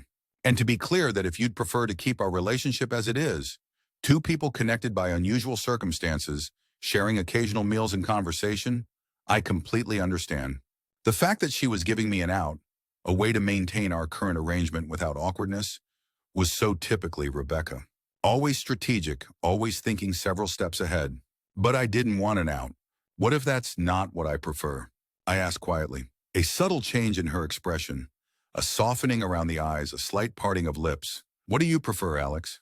Instead of answering with words, I took a step closer, and before I could overthink it, leaned in to kiss her. For a breathless moment, I thought I'd miscalculated completely. Rebecca remained still, her lips cool against mine. Then with a barely audible sigh, she responded, her hand coming up to rest lightly on my shoulder. The kiss was brief, tentative, a question more than a statement. When we separated, her eyes searched mine, looking for, what? Certainty? Confusion? Regret? That was unexpected, she said finally, her voice slightly lower than usual. For both of us, I think. I hadn't planned to kiss her. Hadn't even fully acknowledged my growing attraction to her until that moment. Yes. She didn't move away, her hand still resting on my shoulder. We should probably discuss this. Probably. I agreed, though discussion was not uppermost in my mind at that moment. My place or yours? She asked, surprising me again. Yours is closer, I said, remembering the neighborhood her driver had taken me to after the gallery. Rebecca nodded once, decisive as always, and signaled for her car service. As we waited, standing close but not touching, I tried to process what was happening. I was attracted to Rebecca. Had been for some time, I realized, though I'd pushed the awareness aside, focusing instead on our unusual friendship. But physical attraction was one thing. Whatever was developing between us felt more complicated, laden with the baggage of how we'd met and the wounds we were both still healing from. Her car arrived, sleek and silent, and we slid into the back seat. Rebecca gave her address to the driver, then turned to me. Second thoughts? She asked quietly. Several, I admitted, but not for the reasons you might think. Tell me. I'm concerned this might be, I don't know, rebound? Trauma bonding? Something born out of shared pain rather than genuine connection. She nodded, considering my words. Valid concerns. I've had similar thoughts. Her hand found mine in the darkness of the back seat. But I also think we're both self-aware enough to recognize the complexity here and navigate it carefully. Her touch, warm and steady, anchored me. I don't want to rush into anything. Not after. I trailed off, not needing to specify. We won't, she assured me. Tonight can just be conversation. Wine, perhaps. Nothing more needs to happen until or unless we're both certain. The car pulled up to a modern glass and steel building in one of the city's most exclusive neighborhoods. Rebecca's apartment was on the top floor, a spacious, minimalist space with floor-to-ceiling windows offering a panoramic view of the city lights. The furnishings were sleek and contemporary, in shades of gray and blue, with strategic splashes of color from art pieces and what I recognized as several of James Chen's photographs. Beautiful place, I said, moving toward the windows. Thank you. I bought it about 3 years ago as an investment property. Started staying here more frequently in the past year as things with David deteriorated. She moved to a built-in bar area, selecting a bottle of whiskey. Drink? Please. She poured 2 glasses and joined me at the window. We stood side by side, watching the city below, sipping our drinks in comfortable silence. I meant what I said in the car. She said finally, we don't need to rush this. Whatever this is. I turned to face her. In the soft lighting of her apartment, with the city glittering behind her, Rebecca looked both formidable and vulnerable, a combination I was beginning to realize was central to who she was.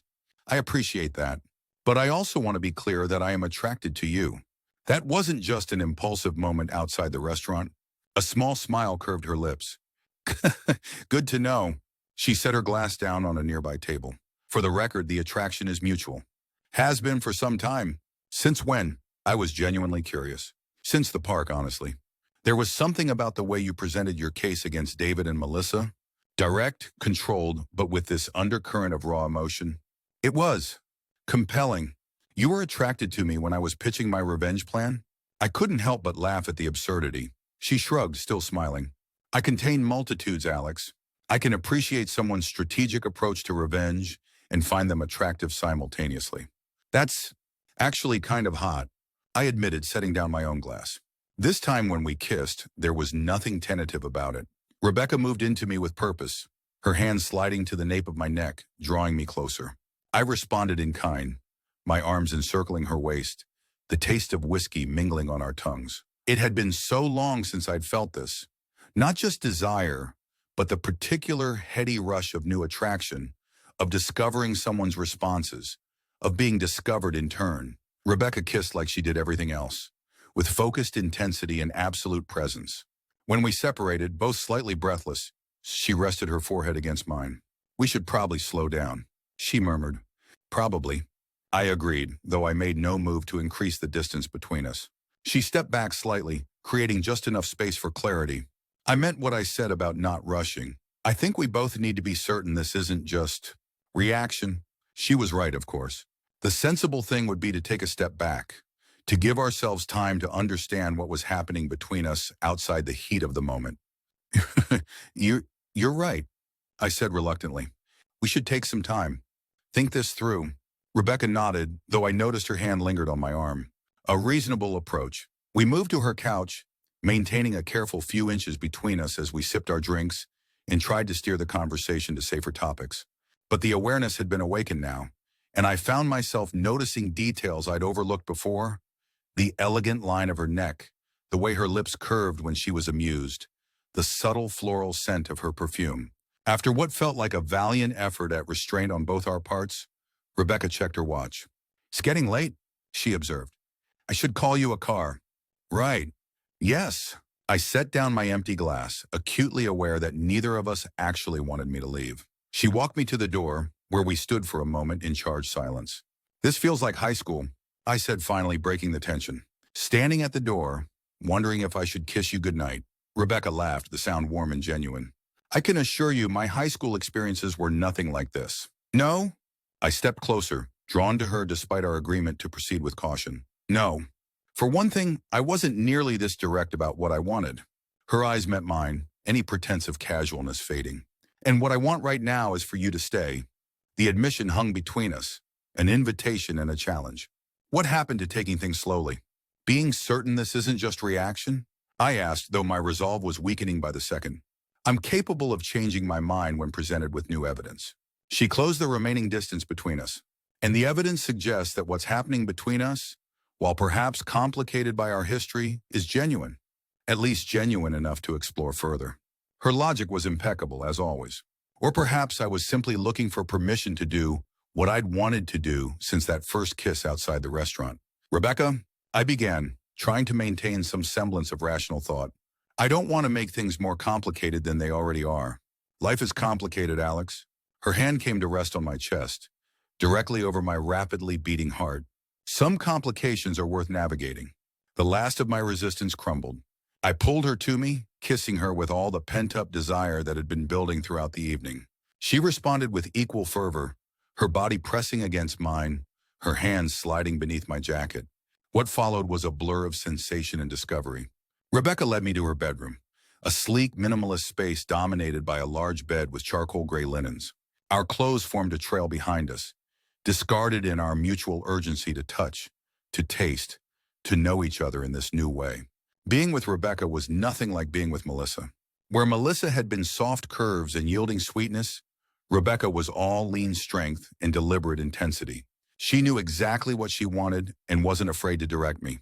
There was something incredibly arousing about her confidence, about the way she took her pleasure and gave it in return. Afterward, lying in the tangled sheets with the city lights twinkling beyond the windows, I felt a strange mixture of satisfaction and disorientation. Just months ago, I'd been planning a future with Melissa.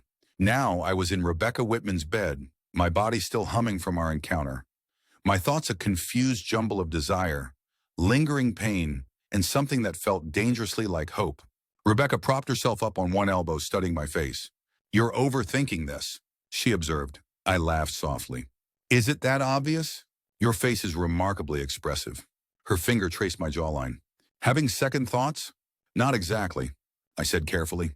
"More like trying to place this in the context of everything else. How we met. Where you aim. Where we're both coming from." She nodded, understanding. "It's an unusual beginning, certainly. But perhaps that's not a bad thing. We're approaching this with open eyes. No illusions about perfect, uncomplicated happiness." "Is that what you want?" I asked, suddenly needing to know. "Something with no illusions?" Rebecca was quiet for a moment, her expression thoughtful. "What I want is something real. Something based on who we actually are, not who we pretend to be for each other's benefit." Her eyes met mine. "I've had enough of pretense in my marriage to last a lifetime." The honesty in her voice resonated deeply with me. After Melissa's deception, the idea of building something based on complete transparency was profoundly appealing. "I want that too," I said softly. "And for what it's worth, I don't regret staying." "Good." She settled against me, her head resting on my chest. "Though we should probably establish some parameters." Even post-coital, Rebecca remained practical. I couldn't help but smile. "Parameters?" For instance, how public do we want this to be? Given the circumstances of how we met, the connections to David and Melissa, I hadn't considered the practical implications. Would it be problematic for you? Professionally, I mean. Not particularly. David has left town, and most of my colleagues know generally that we were divorcing due to his infidelity. I'm not concerned about their opinions in any case. She traced patterns on my chest absently. But I am conscious of how narratives form. How quickly a situation like ours could be reduced to gossip. The wrong spouses finding comfort with each other, I supplied. Exactly. It's not inaccurate, but it's also not the whole truth. And I'd prefer our relationship, whatever it becomes, to be defined by more than our past injuries. The fact that she was thinking about protecting what was between us, about giving it space to develop outside of curious eyes and simplistic narratives, touched me deeply. "So we keep this private for now," I suggested. "Give ourselves time to figure out what it is before dealing with other people's perceptions." She nodded against my chest. "That seems prudent." We lay in comfortable silence for a while, the rhythm of her breathing syncing with mine. I found myself thinking about the strange path that had led us here. How the worst betrayal of my life had somehow opened the door to this unexpected connection. "What do you want? What are you thinking?" Rebecca asked softly. "That life takes strange turns," I replied honestly. 3 months ago, I thought I knew exactly what my future looked like. Now everything's different. Better or worse? I considered the question seriously. Different. Parts worse, obviously. The betrayal, the loss of trust, having to rebuild. That's all been painful. But other parts, I tightened my arm around her. Other parts are potentially better than I could have imagined. She lifted her head to look at me, her expression softer than I'd ever seen it. I find myself in a similar position. Though I've had longer to adjust to David's true nature, there's still a grief in having to rewrite the story of the past 15 years of my life. I nodded, understanding exactly what she meant. It makes you question your memories. Wonder if anything was real. Yes, exactly that. She settled back against me, but I'm choosing to focus on the future now. On building something honest from the beginning. The simplicity of her statement, the clarity of her intention, filled me with a sense of possibility I hadn't felt in months. Whether what was developing between us had a future beyond these initial weeks of connection and attraction remained to be seen. But for the first time since discovering Melissa's betrayal, I felt genuinely hopeful about what lay ahead. Rebecca and I settled into a discreet relationship over the following weeks.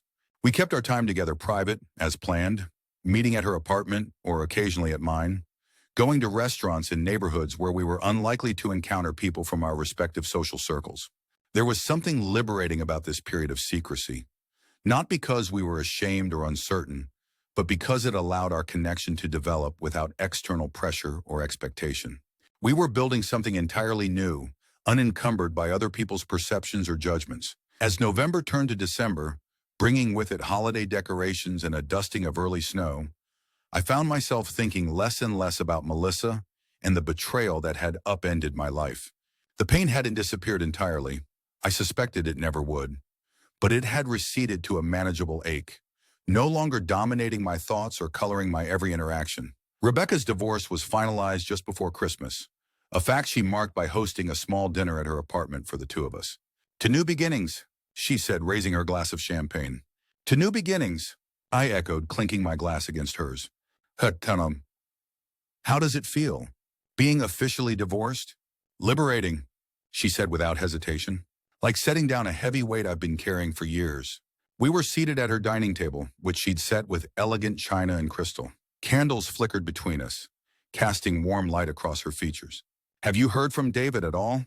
I asked. She shook her head. Not since the final paperwork. I believe he's accepted the reality of the situation. And how about you? Any contact from Melissa? She sent a Christmas card, actually, to my new address. I'd been surprised to receive it. A simple card with a generic holiday message and a brief handwritten note. Thinking of you during the holidays. Hope you're well.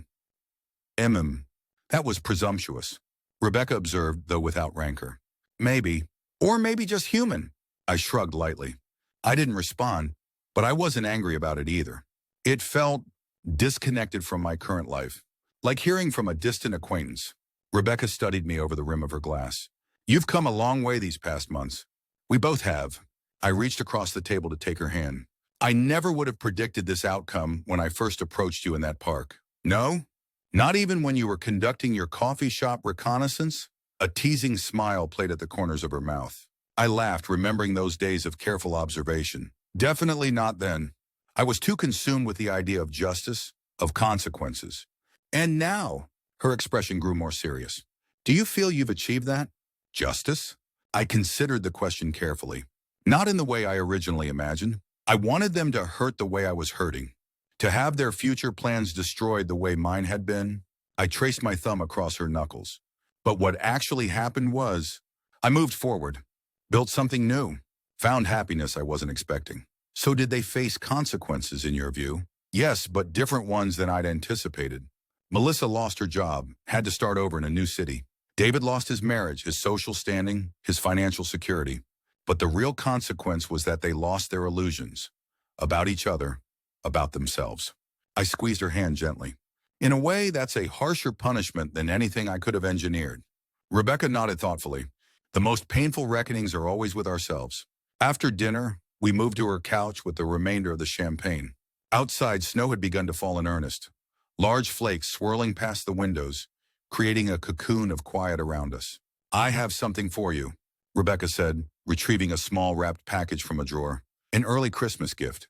I hadn't expected an exchange of gifts that evening and said as much. It's nothing elaborate, she assured me, handing me the package. Just something I thought you might appreciate. The box was small and precisely wrapped in deep blue paper with a silver ribbon. Inside was a vintage compass, brass with a patina that spoke of age and use, its needle still responsive to direction. It's beautiful, I said, turning it over in my hands. It belonged to my grandfather, Rebecca explained. He gave it to me when I was starting my business, told me to trust my inner compass even when others thought I was heading in the wrong direction. She tucked a strand of hair behind her ear, a rare gesture of self-consciousness. I thought it might be meaningful now, as you're finding your new direction. The thoughtfulness of the gift, its personal significance to her, touched me deeply. Rebecca, I don't know what to say. Thank you. She smiled, seeming pleased by my reaction. You're welcome.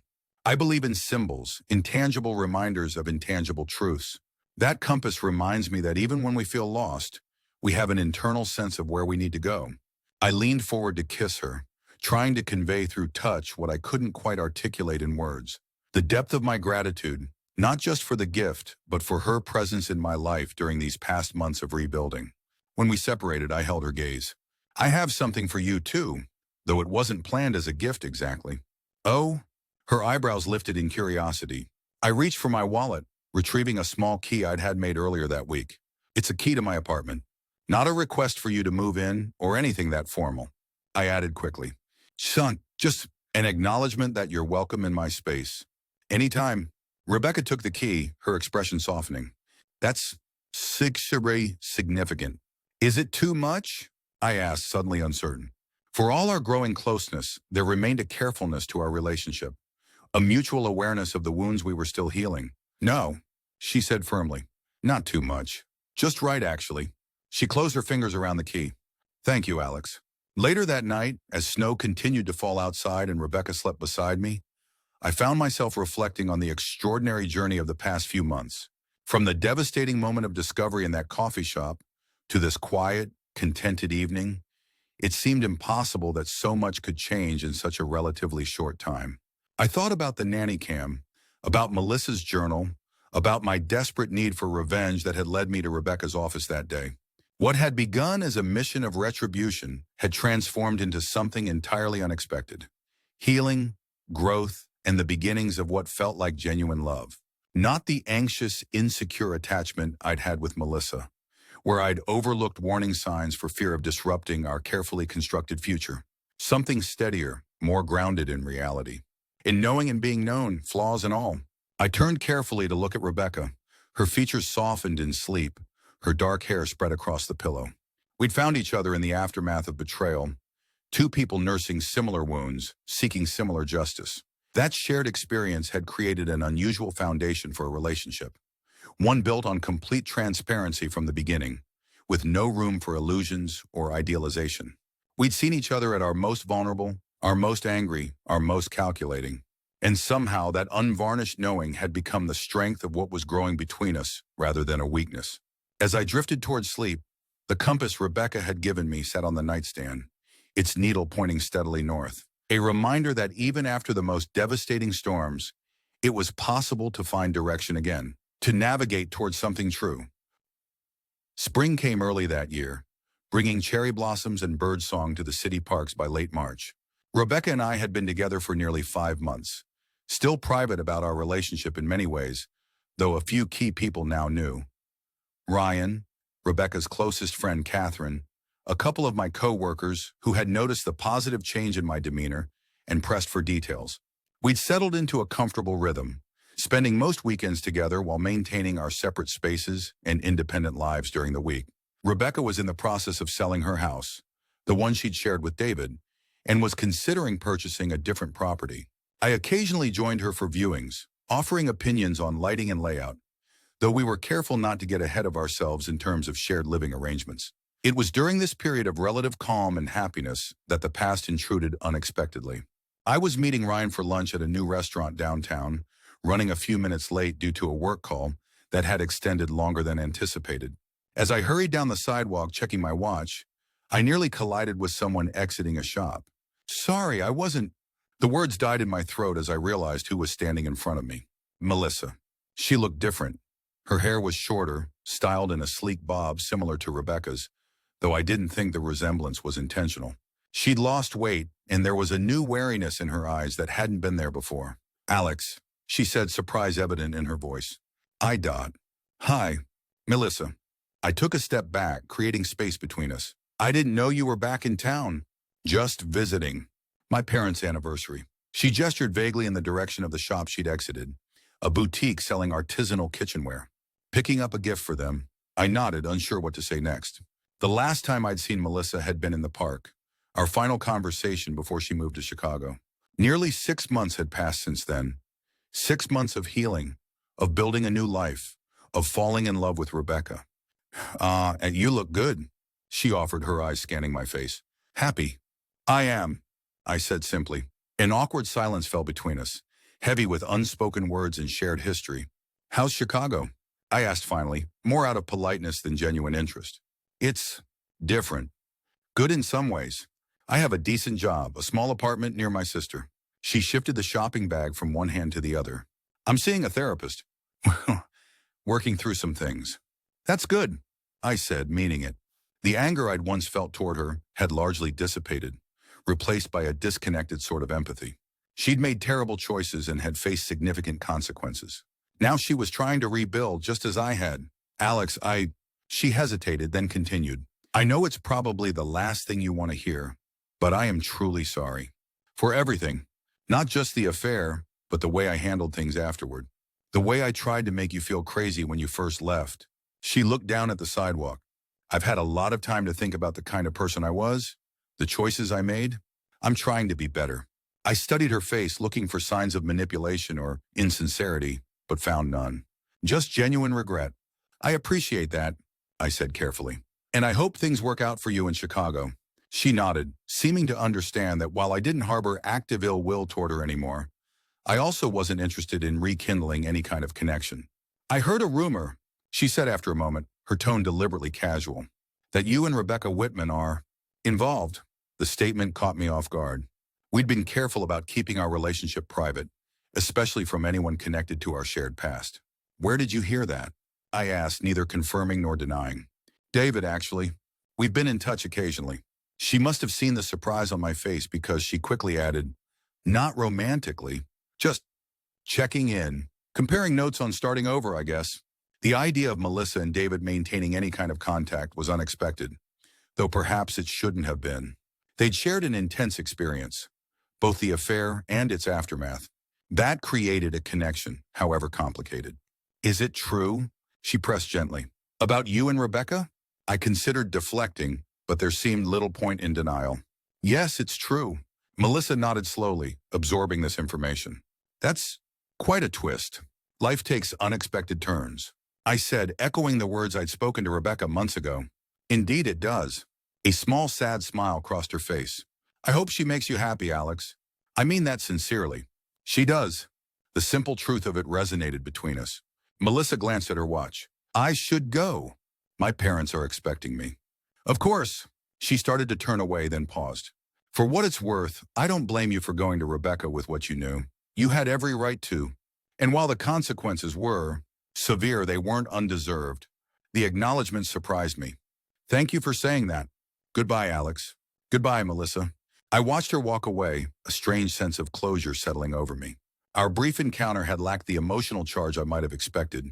No lingering attraction, no resurgence of anger or pain. Just two people who had once meant everything to each other, now moving in completely different directions. When I arrived at the restaurant, Ryan was already seated, scrolling through his phone. Sorry I'm late, I said, sliding into the chair across from him. I ran into Melissa on the way here. Ryan's eyes widened. Whoa. How was that? Surprisingly, okay. A little awkward, obviously, but not devastating or anything. I picked up the menu, though I wasn't really seeing it. She knows about Rebecca and me. How'd she take that news? I shrugged. Better than I would have expected. She seemed genuinely happy for me. Said she's in therapy, working on herself. Good for her, I guess. Ryan studied me carefully. You really are over her, aren't you? The question made me pause and consider. Was I truly over Melissa?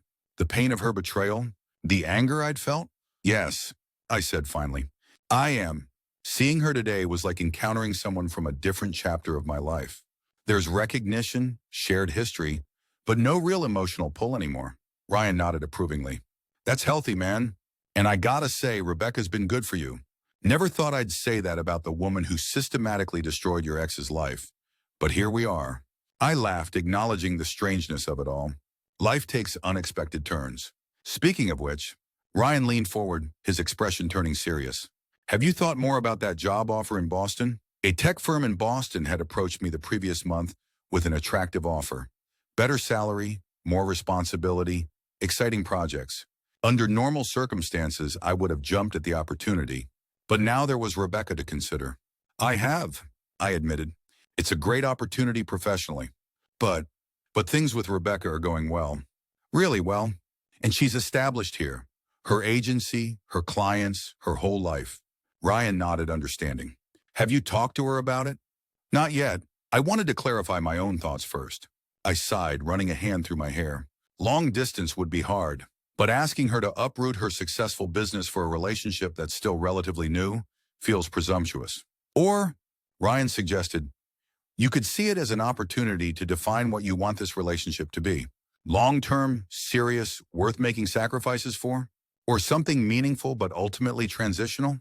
His question cut to the heart of what I'd been wrestling with internally.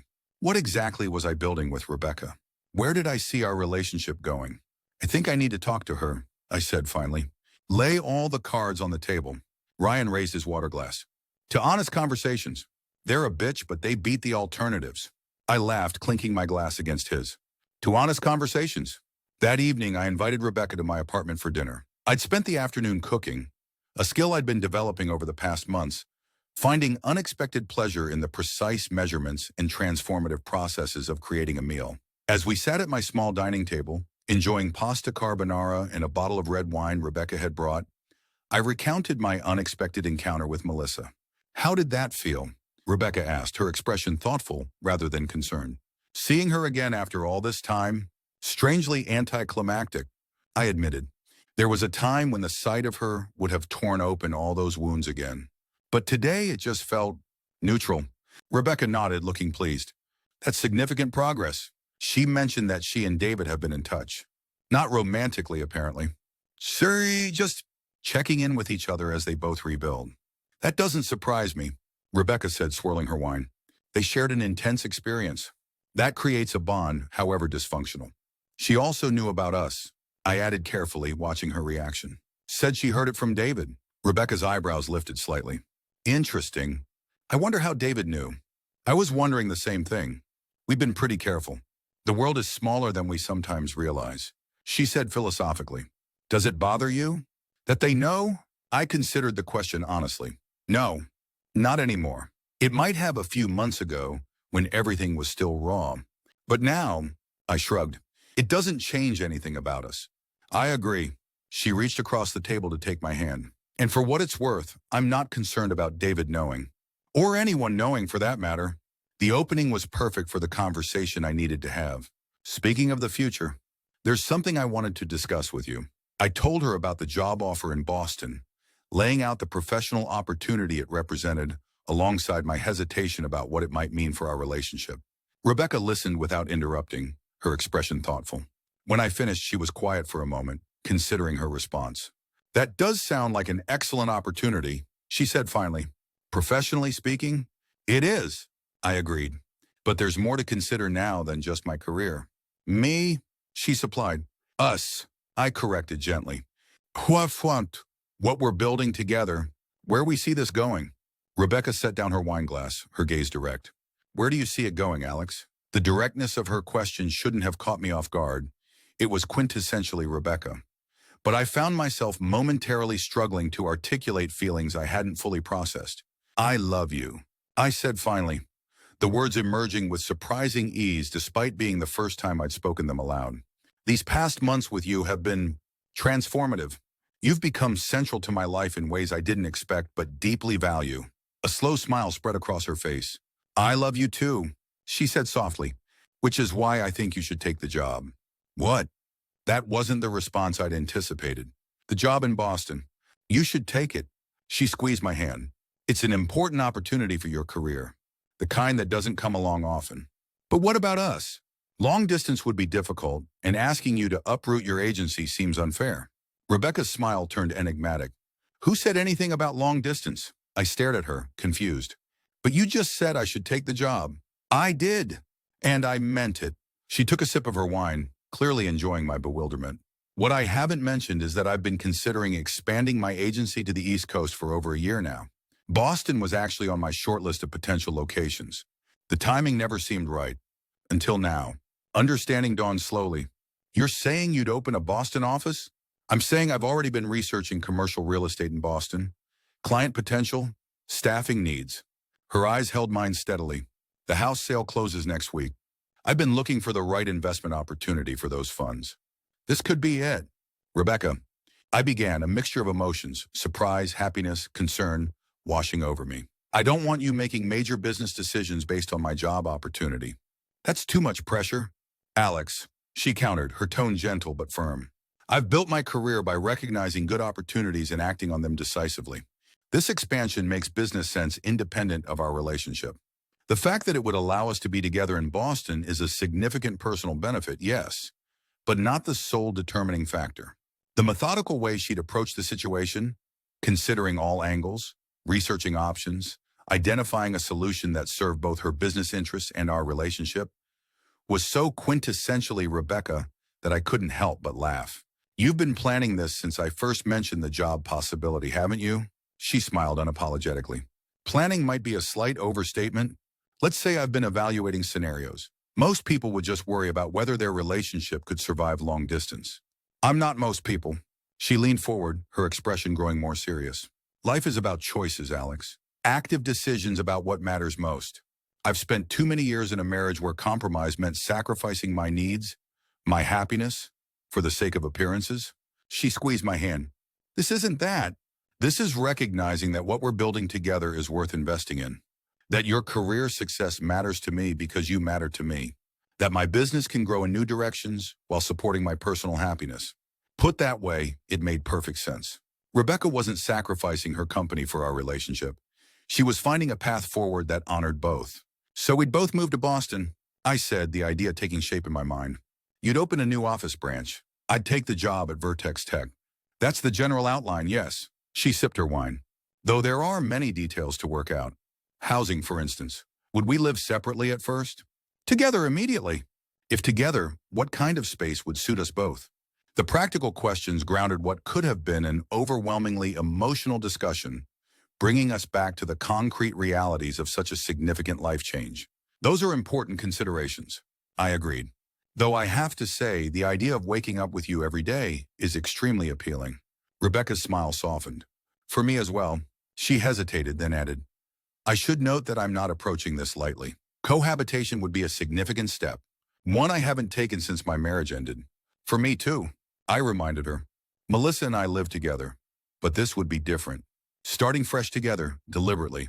Both of us making an active choice rather than just following the expected relationship trajectory. Exactly. She nodded, pleased that I understood. If we do this, Boston, living together, all of it, I want it to be with complete awareness of what we're choosing. No unexamined assumptions. No relationship autopilot. I want that too, I assured her. After everything that happened with Melissa, I can't imagine approaching any significant relationship decision without total consciousness and clarity. Rebecca studied me for a moment, her expression soft in the candlelight. You've changed since we first met, you know. In the park that day, you were all raw edges and barely contained fury. It was not my finest moment, I admitted. On the contrary, it was exactly what the moment required. She tilted her head slightly.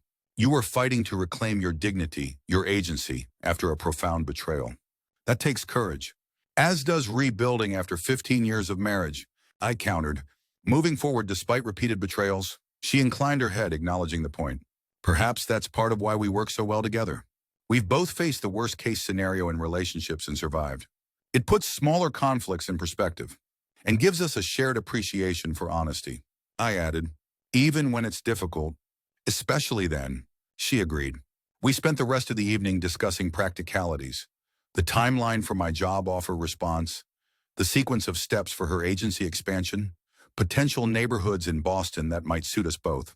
The conversation was a blend of exciting future planning and pragmatic problem solving, underscored by the steady current of love and respect that had become the foundation of our relationship. Later, as we lay together in my bed, Rebecca's head resting on my chest, I found myself marveling at the journey that had brought us here. From the devastating discovery of Melissa's betrayal to this moment of quiet contentment and future planning, it seemed both impossible and inevitable. "What are you thinking?" Rebecca murmured, her fingers tracing patterns on my skin.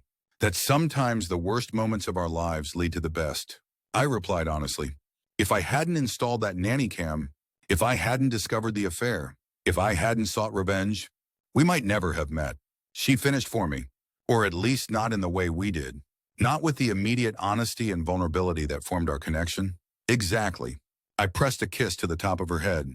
It's strange to feel almost grateful for something that caused so much pain. Not grateful for the betrayal itself, Rebecca clarified, but for the growth it ultimately catalyzed. The clearing away of relationships that weren't serving us, making space for something more authentic. Her articulation was precise, as always. "Yes, that's exactly it." We fell silent for a while, the rhythm of our breathing synchronizing in the quiet darkness of the room. "Boston," Rebecca said finally, a note of anticipation in her voice. "A new beginning." "Together?" I added, tightening my arm around her. "Together," she agreed, the word both a promise and a choice. As I drifted toward sleep, I found myself thinking about the compass Rebecca had given me months ago, a symbol of finding direction even in the midst of disorientation. I'd been so lost after discovering Melissa's betrayal, consumed by pain and the desire for revenge. I couldn't have imagined then that the path forward would lead here, to this moment of peace and possibility. Life did indeed take unexpected turns. Sometimes those turns led through darkness and pain. But sometimes, if you were fortunate, if you remained open to growth and change, they led to places far better than the ones you'd originally planned. The nanny cam that had revealed Melissa's betrayal had shattered the future I thought I wanted. But in that shattering, it had created space for something I hadn't known to want. A relationship built on complete transparency from the very beginning. On seeing each other at our worst and choosing each other anyway. On shared understanding of betrayal's pain and the determination never to inflict that pain on each other. As Rebecca's breathing deepened into sleep beside me, I made a silent promise to myself and to her. Whatever the future held, Boston, cohabitation, the merging of our lives in ways we were only beginning to envision, I would approach it with the same honesty and courage that had characterized our relationship from its unusual beginning. Not perfect, not without challenges, but real, authentic, chosen with open eyes and full hearts. A love born from the ashes of betrayal, a future neither of us had planned but both now embraced, a revenge that had transformed unexpectedly and beautifully into redemption.